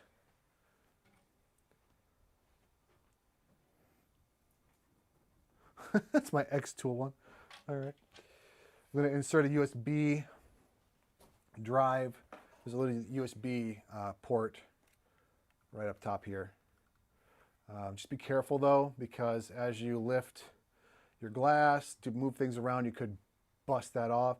There are very low profile USB drives I'd recommend you would get. So I'm using this for now, but I would recommend getting something a little more low profile for yourself, because as you can see, it kind of sticks out here, and that could damage if you bump it, the USB port, which would suck. So I'm going to go ahead and record the time lapse. There's some advanced options, auto bed leveling, dynamic flow calibration, which is going to calibrate the amount of filament coming out of the nozzle to just be basically like the correct amount, the amount that it assumes it's printing. So that's all good. It knows that it's PLA in there. No, it doesn't know it. It should know it automatically.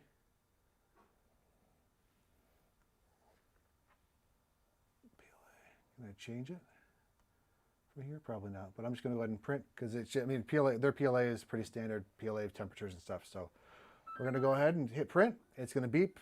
The little beeps. Now, the other thing that just happened, I don't know if you saw it, but if you can zoom in right here, Jess, you've got this vent. It just opened up. So PLA prints typically... And the camera. It went away? So, all right. So typically PLA prints, you don't want to have this door shut, right? If you had a X1 carbon or any other enclosed printer that doesn't have any way of venting out the warmer air, because that could cause warping, it could cause other problems with your PLA prints. To kind of combat that, because what I always used to do is I just would leave my X1 carbon door open, but if anyone walked by, luckily all my stuff's in the basement, I don't have to worry about it. But if your printers are in a more high traffic area, that sucks, because people could walk by and shatter your glass door basically if you're doing that. So what Bambu Lab did is they did an intake, I believe this is an intake vent, and in the back it opened up a whole vent system with a fan that blows the air out. Yeah, you can see it back here. Yeah, and so they're kind of cycling the air in and out to keep everything cooler in there to help print with PLA, which is great. So I'm not going to, well actually I probably am going to open the door so you can see it a little bit better, but typically I won't be doing that. That sounds like a bad beep. Let me see what it says. Oh, finish, Yeah, continue. cameras. Getting back on. There it Hold on, I goes. don't have to see on. Oh, you're fine. It's just right now. It's just heating everything up. So right now, I love this. So if you look right here, it's telling you. Obviously, every printer is going to tell you what your temperature is. Yeah. whatever your temperature is. But I like this. It's got like a little diagram here, a little graphic that shows you the nozzle and the heated bed temperature right here. That's all right. So that's pretty cool. Other options we have, you can change your filament. It's going to show you the percentage here on the bottom. It's going to show you the print that you're printing, the actual, like an image of the print. Are you back? Yeah. Up? Okay, go ahead and hit 2. So it'll, it shows you that right there, what you're printing. You can pause, stop, swap filament. Looks like you can skip parts too. So there's only one part, obviously, with the Benchy. So you don't have to worry too much about that. But if, say, you are printing multiple parts and one failed, because this does have a camera inside, you can see, you can monitor from your phone, from your laptop, from your computer, whatever, your tablet.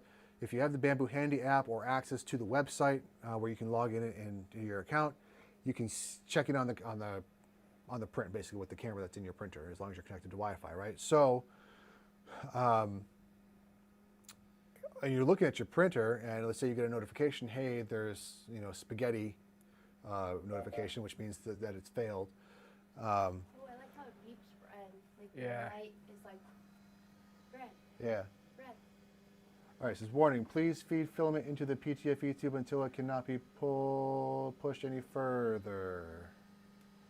So is it not? Not rotating. No, it's going. It's just a matter of, is it going through this PTFE tube?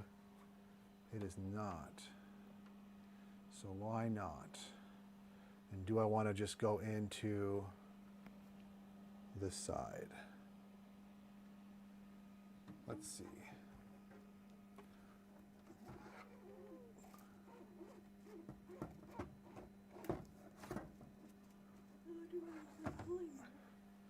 It should pull it automatically. Now, I might not have done it because I don't see anything. There's no pink filament back here, right? But it's in this PTFE tube. Let's see. I can't pull that out.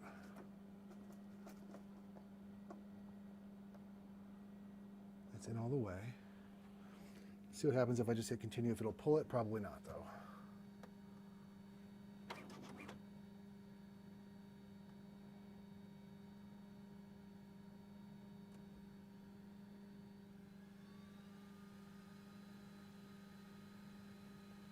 We'll let it go. See if it's working.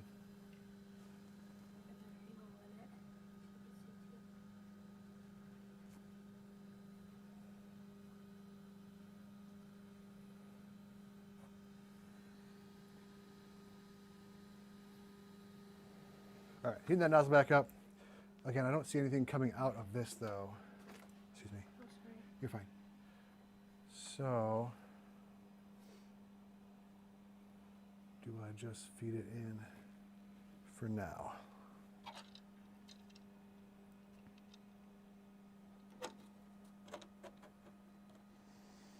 And run it on the side.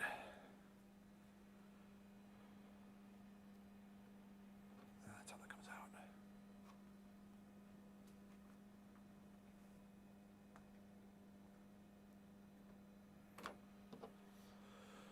Sorry about that.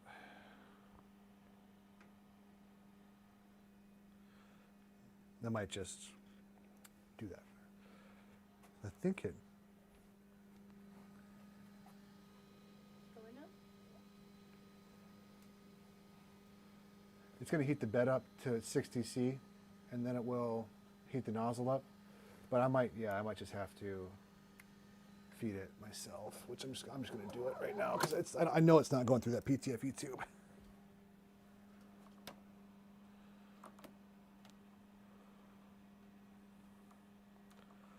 While it's doing that. Where did that thing go? So, if we're going to skip, yeah, there it goes. If we're going to skip,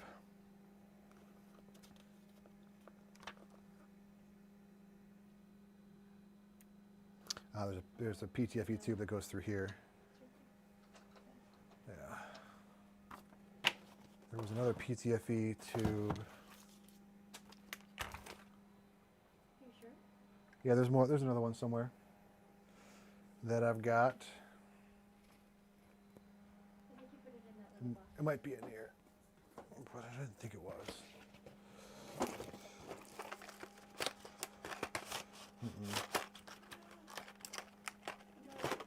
It's right here. These are right here. So that's going to come through here. No, other way. Nope. No, top.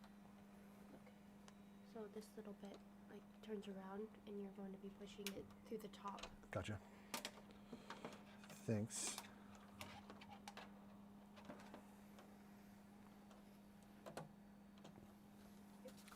Sweet.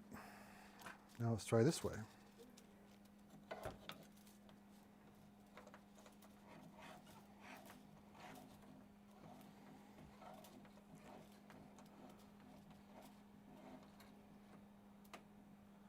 There we go. Now that's all the way. I saw it go all the way through. Continue. Now I should grab it. So if you, is it going? Yes. So right here you'll see the nozzle temp. Right there, it's heating up to 200C, probably get to 215, 220 before it starts to print. Bed temp's at 55C, chamber temp's at 30C.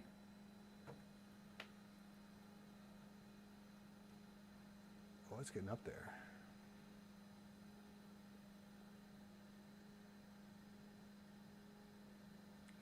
Actually at 246. There we go, warning. So right now it's asking if the filament's extruded. So it's grabbed the filament and it's trying to extrude some filament into the poop chute out the back.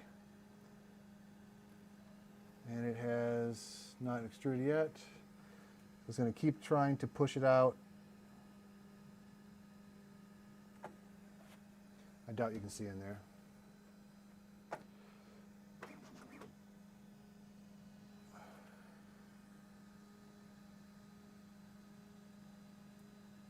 There it goes. Filament has extruded, so it's going to continue. So you probably couldn't see it, but it's the pink started to come out of the nozzle, which means it's grabbed it, it's heated it up, it's melted it, it's pushing it out. And so it's going to wipe itself off, dump that pink poop out the back.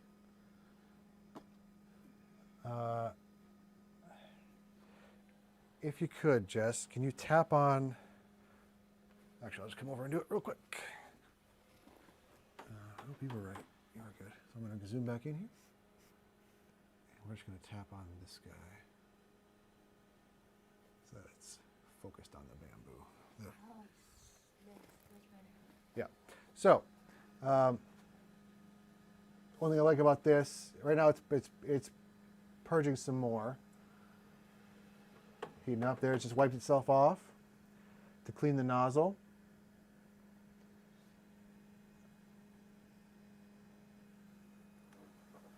And it will eventually start printing. Yeah, so I love that you can see the gear turning there, the yellow circle spinning there. I love that you can visually see that, okay, we know that the gears are turning, we know that everything's moving correctly. So if things aren't extruding, there's a problem somewhere else, basically. I'm going to turn on the picture so they can see us. Is that the... Oh, it just drops to the ground. Yes. Oh, the filament did? Yeah. Yeah. Oops. Yep. This one's hot. Sorry. Ow. Oh, here you go. So, in the, no, I want to show them, but I'll give it back to you.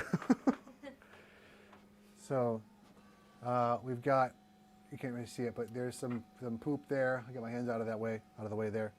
Some poop. And that's the filament that it goes through when it's kind of wiping the nozzle, priming the nozzle, figuring things out with a new bit of filament. I dropped it. And so yeah, that just kind of comes out the back. Now, it does that a lot, obviously, when you're changing different different filaments, different colors when you're doing multicolor prints. That's the big downside that I mentioned at the start of this, where it goes through a ton of filament when you do multicolor material or multi-material prints. The best thing to do to kind of minimize that is to print multiple pieces of the same thing. So if you're selling items on Etsy or at conventions or whatever, and it's the same product over and over and over again, you put as many as you can on the bed, because the amount of poop will remain the same per print, right? So, right, That makes sense. yeah. So you kind of minimize the waste by doing that, as opposed to putting one print and then this, because the waste can almost double the amount of material you use. It's like grocery shopping and taxes. You want to do your grocery shopping all at once because Right. you want to get hit with taxes one time, rather than going grocery shopping multiple different times, because at that point it's not saving money. Yeah, well, yes, it's very similar to you're buying in bulk, basically, Yeah. kind of. Yeah. Okay, so like I can understand. Yeah, yeah. So right now it's going through its initial process where, I know we just did a calibration process, right? But it's still going to do it at the start of every print if you wanted to. You can have it skip this step. I like it because that way, I don't have to worry about, did I calibrate for this filament or not? Like, whatever. Just run the calibration every time and it's fine. Oh, you're fine.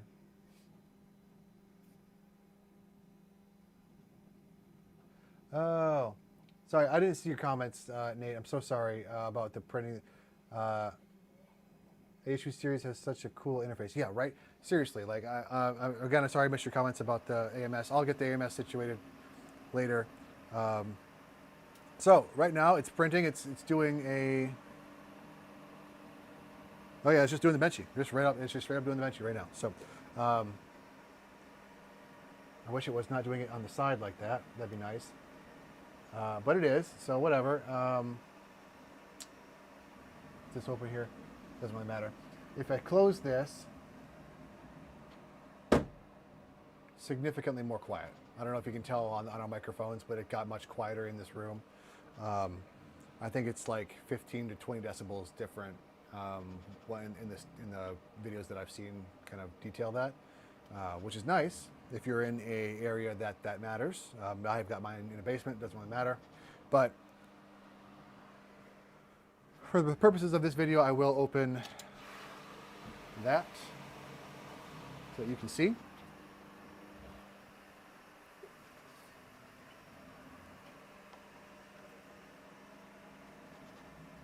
And then when it's done, we'll go ahead and get a close-up detailed shot of that. Go through here, see what this is doing. Just cancel. That's super fast. Yeah, it is. Oh my God. That's the benefit of a Core XY. Like I said, it's because it's not slinging the bed back and forth. It can go. The speeds can get higher. Now, some bed slingers absolutely can go pretty dang fast, but the Core XY kind of started that trend in the consumer space.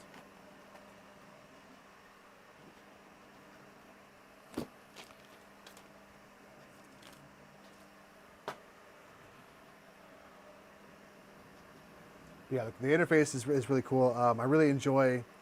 It just looks much better, right? Because like if you look at like print Prusas or even higher end stuff like the old Ultimakers, right? The interface is so basic. It's text. It's single color graphics. It's boring, And this fully colored what is probably a 5-inch screen. It just makes it feel nicer. It makes it feel more premium. Even though it's just the cost isn't that much more than a Prusa. The Prusa Core 1 probably a little over $1,000. This costs $12.49, I think, without the AMS. They're going to release that version in October. With the AMS, it's $1,500, I believe. And you know, for that cost, I mean, the quality you get out of this printer, the features, all enclosed, the types of filaments it can print, that cost is phenomenal. Now you can print a lot of those same filaments on a P1S, but you have to enclose it. You have to, you know, spend the extra time printing the sides or making the sides or buying extra the sides to make the thing fully enclosed. So to just have it all ready to go right out of the box, that to me is worth the extra price. I just love watching this. This looks so cool. It's awesome. It's going so smoothly. Yeah, I'm just glad it's worked. Just glad I got it to go, to be honest with you. I was so afraid that I get some sort of defect or something and I have to ship it back and wait.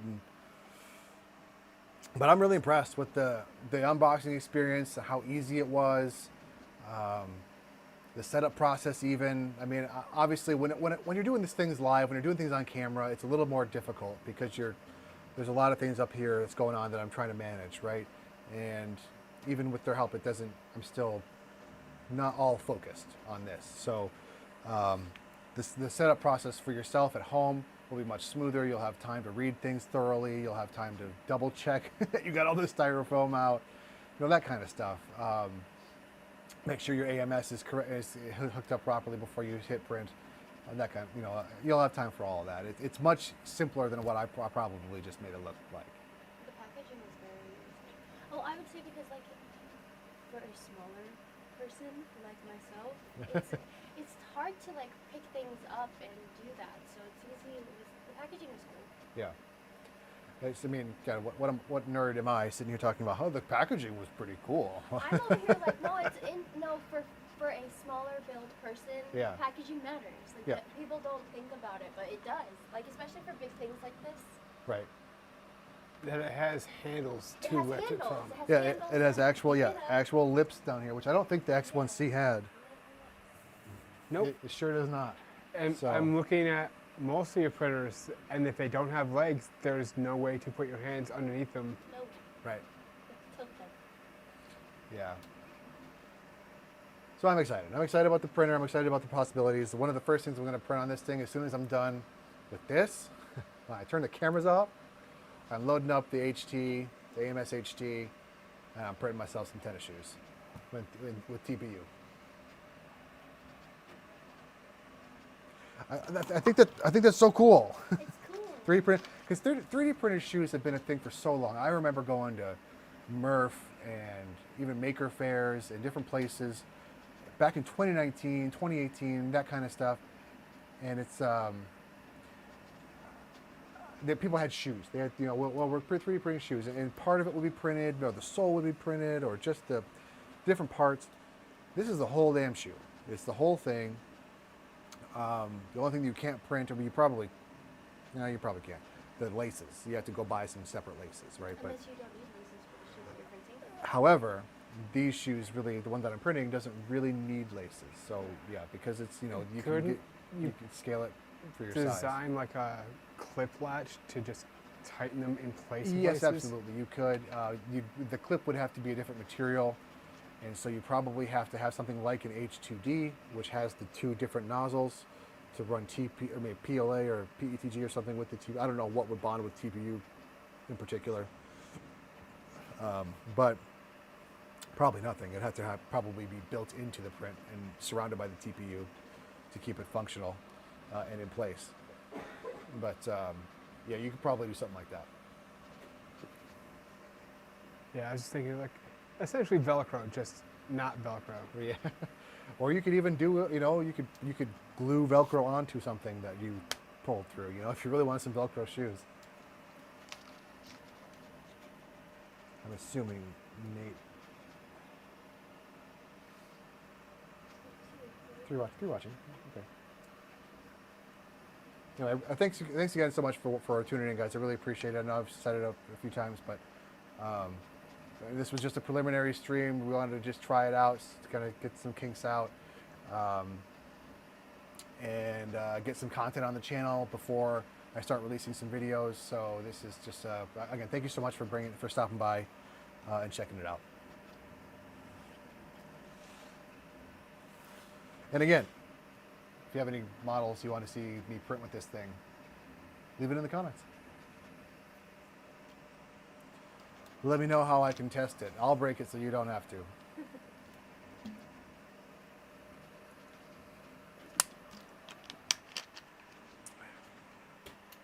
Good Lord. Well, I do like the packaging. There is so much of it. so much cardboard over here. It's ridiculous. All right, how are we looking? Is that camera on, Jeff? Yeah.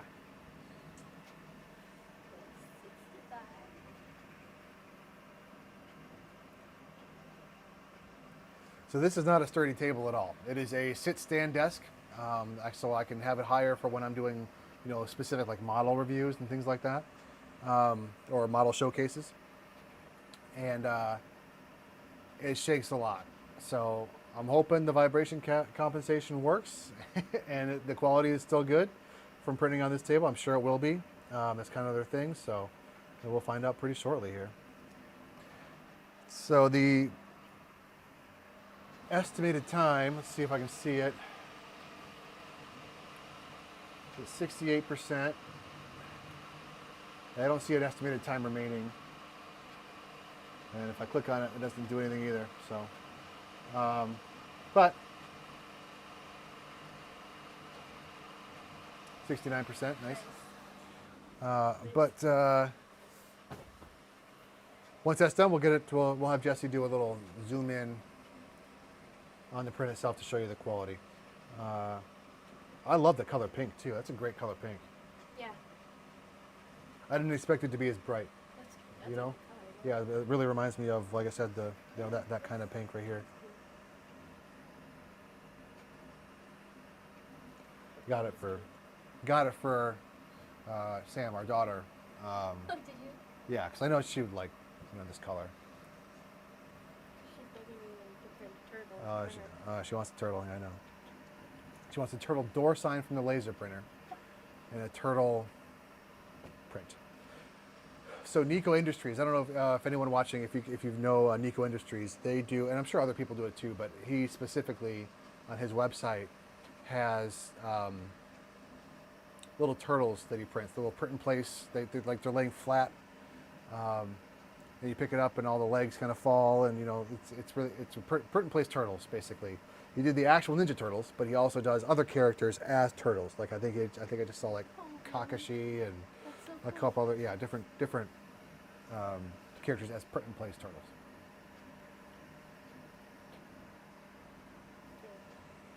Go check out his stuff. I mean, Nico Industries, they do all sorts of cool stuff. Them and Yosh on Patreon, they do Yosh Studios. They do all sorts of cosplay pieces. So if you're looking to print helmets or armor, different things like that, life-size things even, like Yosh I know does life-size Pokemon. They did a life-size Luffy, which maybe I'll print that in the future. Maybe. They all great places to, and the reason I'm bringing it up is because again, this is a cosplay big printer, right? Those are some places you can go besides the free places. You can go to printables.com. You can go to Bambu Handy, the app. I think it's called Maker World for the website. Fangs.com. Even, gosh, did I say printables? Thingiverse is still around. Cults 3D, My Mini Factory. These are all websites you can go take a look at for free 3D prints. Some of those places do also offer paid 3D prints. Maker World through Bambu offers some pretty cool options too. So not only can you get prints, pay for print. I don't know if you have to pay for them or there. I haven't paid for any there, but you might have to. They might have some premium models or whatever. But on top of that, you can also buy electronic kits. So like if you wanted to 3D print a mouse for your computer, right? You can 3D print the case of the mouse, but they have the electronics that you can buy that would fit inside that case. Other things like that too, not just mice for your computer, but there's all sorts of cool projects that are electronic based, or not even always electronic. Sometimes it's just that you need extra parts and bits, screws, whatever. That like for those shoes that I mentioned, they offer laces, so you can go to the website and kind of purchase those things to really take your 3D prints to another level. And they have in the community, they're called bombs, where you go click a link and it shows you, it has a whole list of everything you need to buy for a project. Oh, that's cool. But they kind of have their own bomb in that everything you need for the project they just list with the model. Oh. Yeah. Dang, it's almost done, man. Yep, 87%.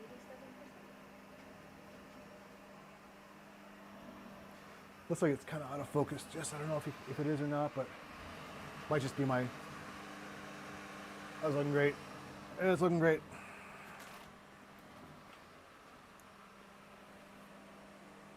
It might just be because it's dark. I can't tell.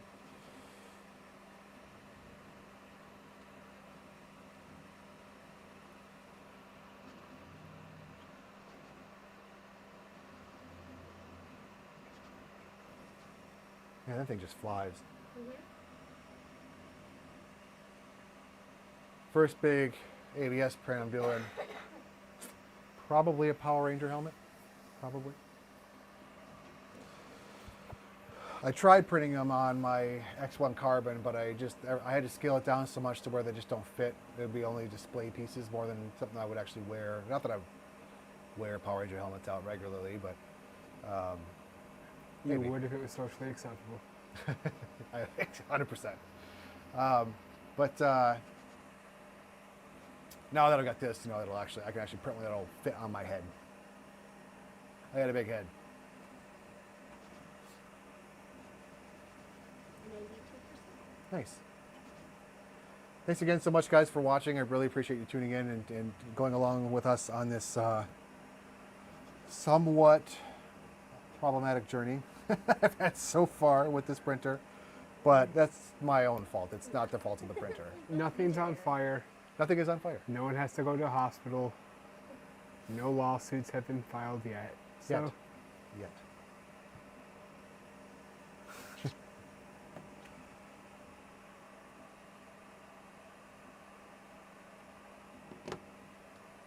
What time is it? Eastern time, 11:04 p.m. Good Lord. Time for bed soon. I'm ready for bed. I told you probably about 3 hours, but it's only been 2.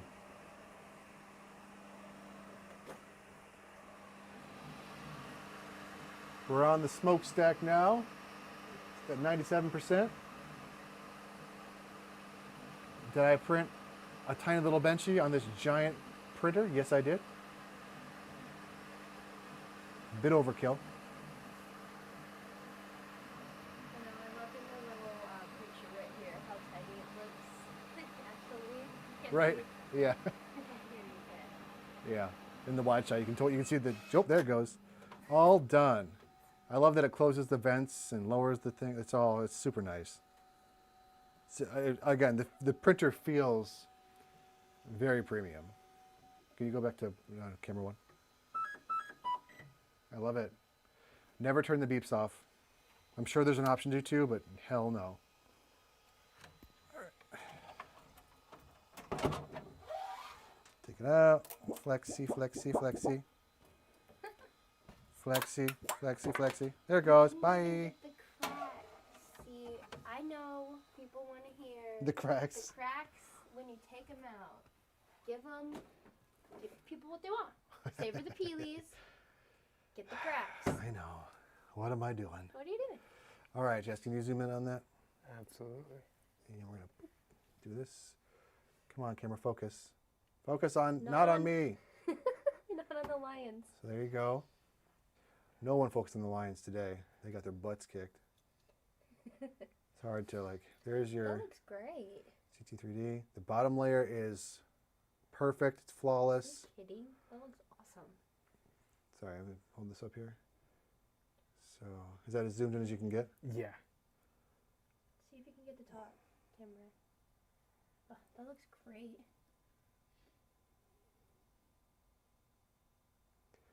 So the overhangs, it's very typical right here. You're going to see a little bit of drooping right there, but that's pretty much any printer. I don't know if you can really tell right there. That happens in every print, every bench you've ever seen. But yeah, the surface texture, the surface finish is flawless. There's always... And the camera's died. Did it? Okay. There's always a bit of a line that goes through right through the middle as it starts to kind of create the rest of the ship. That's typical. That's not anything with this printer. That's just the thing I always see in this model. But everything looks great. So that'll do it for the very, yeah, here you go. Thank you. I wanted to see. Yeah. For the first print, there's some bamboo. I mean, honestly, it should have frickin' worked, right? It's a bamboo filament. It's a bamboo printer. Everything should have just worked, and it did. It worked flawlessly. That's one thing I like about Bambu is they have their own ecosystem. You know, they've got their own filament multi-material unit. They've got their own filament, the actual filament. They've got their own app that you use. Everything is fine-tuned and ready to go. It's the one thing I like about Bambu, Prusa, a few other companies out there that have the machines, the accessories, and the perishables like filament. So anyway, thanks so much for watching. I really appreciate you. Have a good night. Jesse, say goodbye. Bye. Bye, everyone. Bye. Thanks again. I don't know why I'm waving. I'm off camera, but I'm waving. Yay. Have a good night, everyone. Thank you so much. Bye.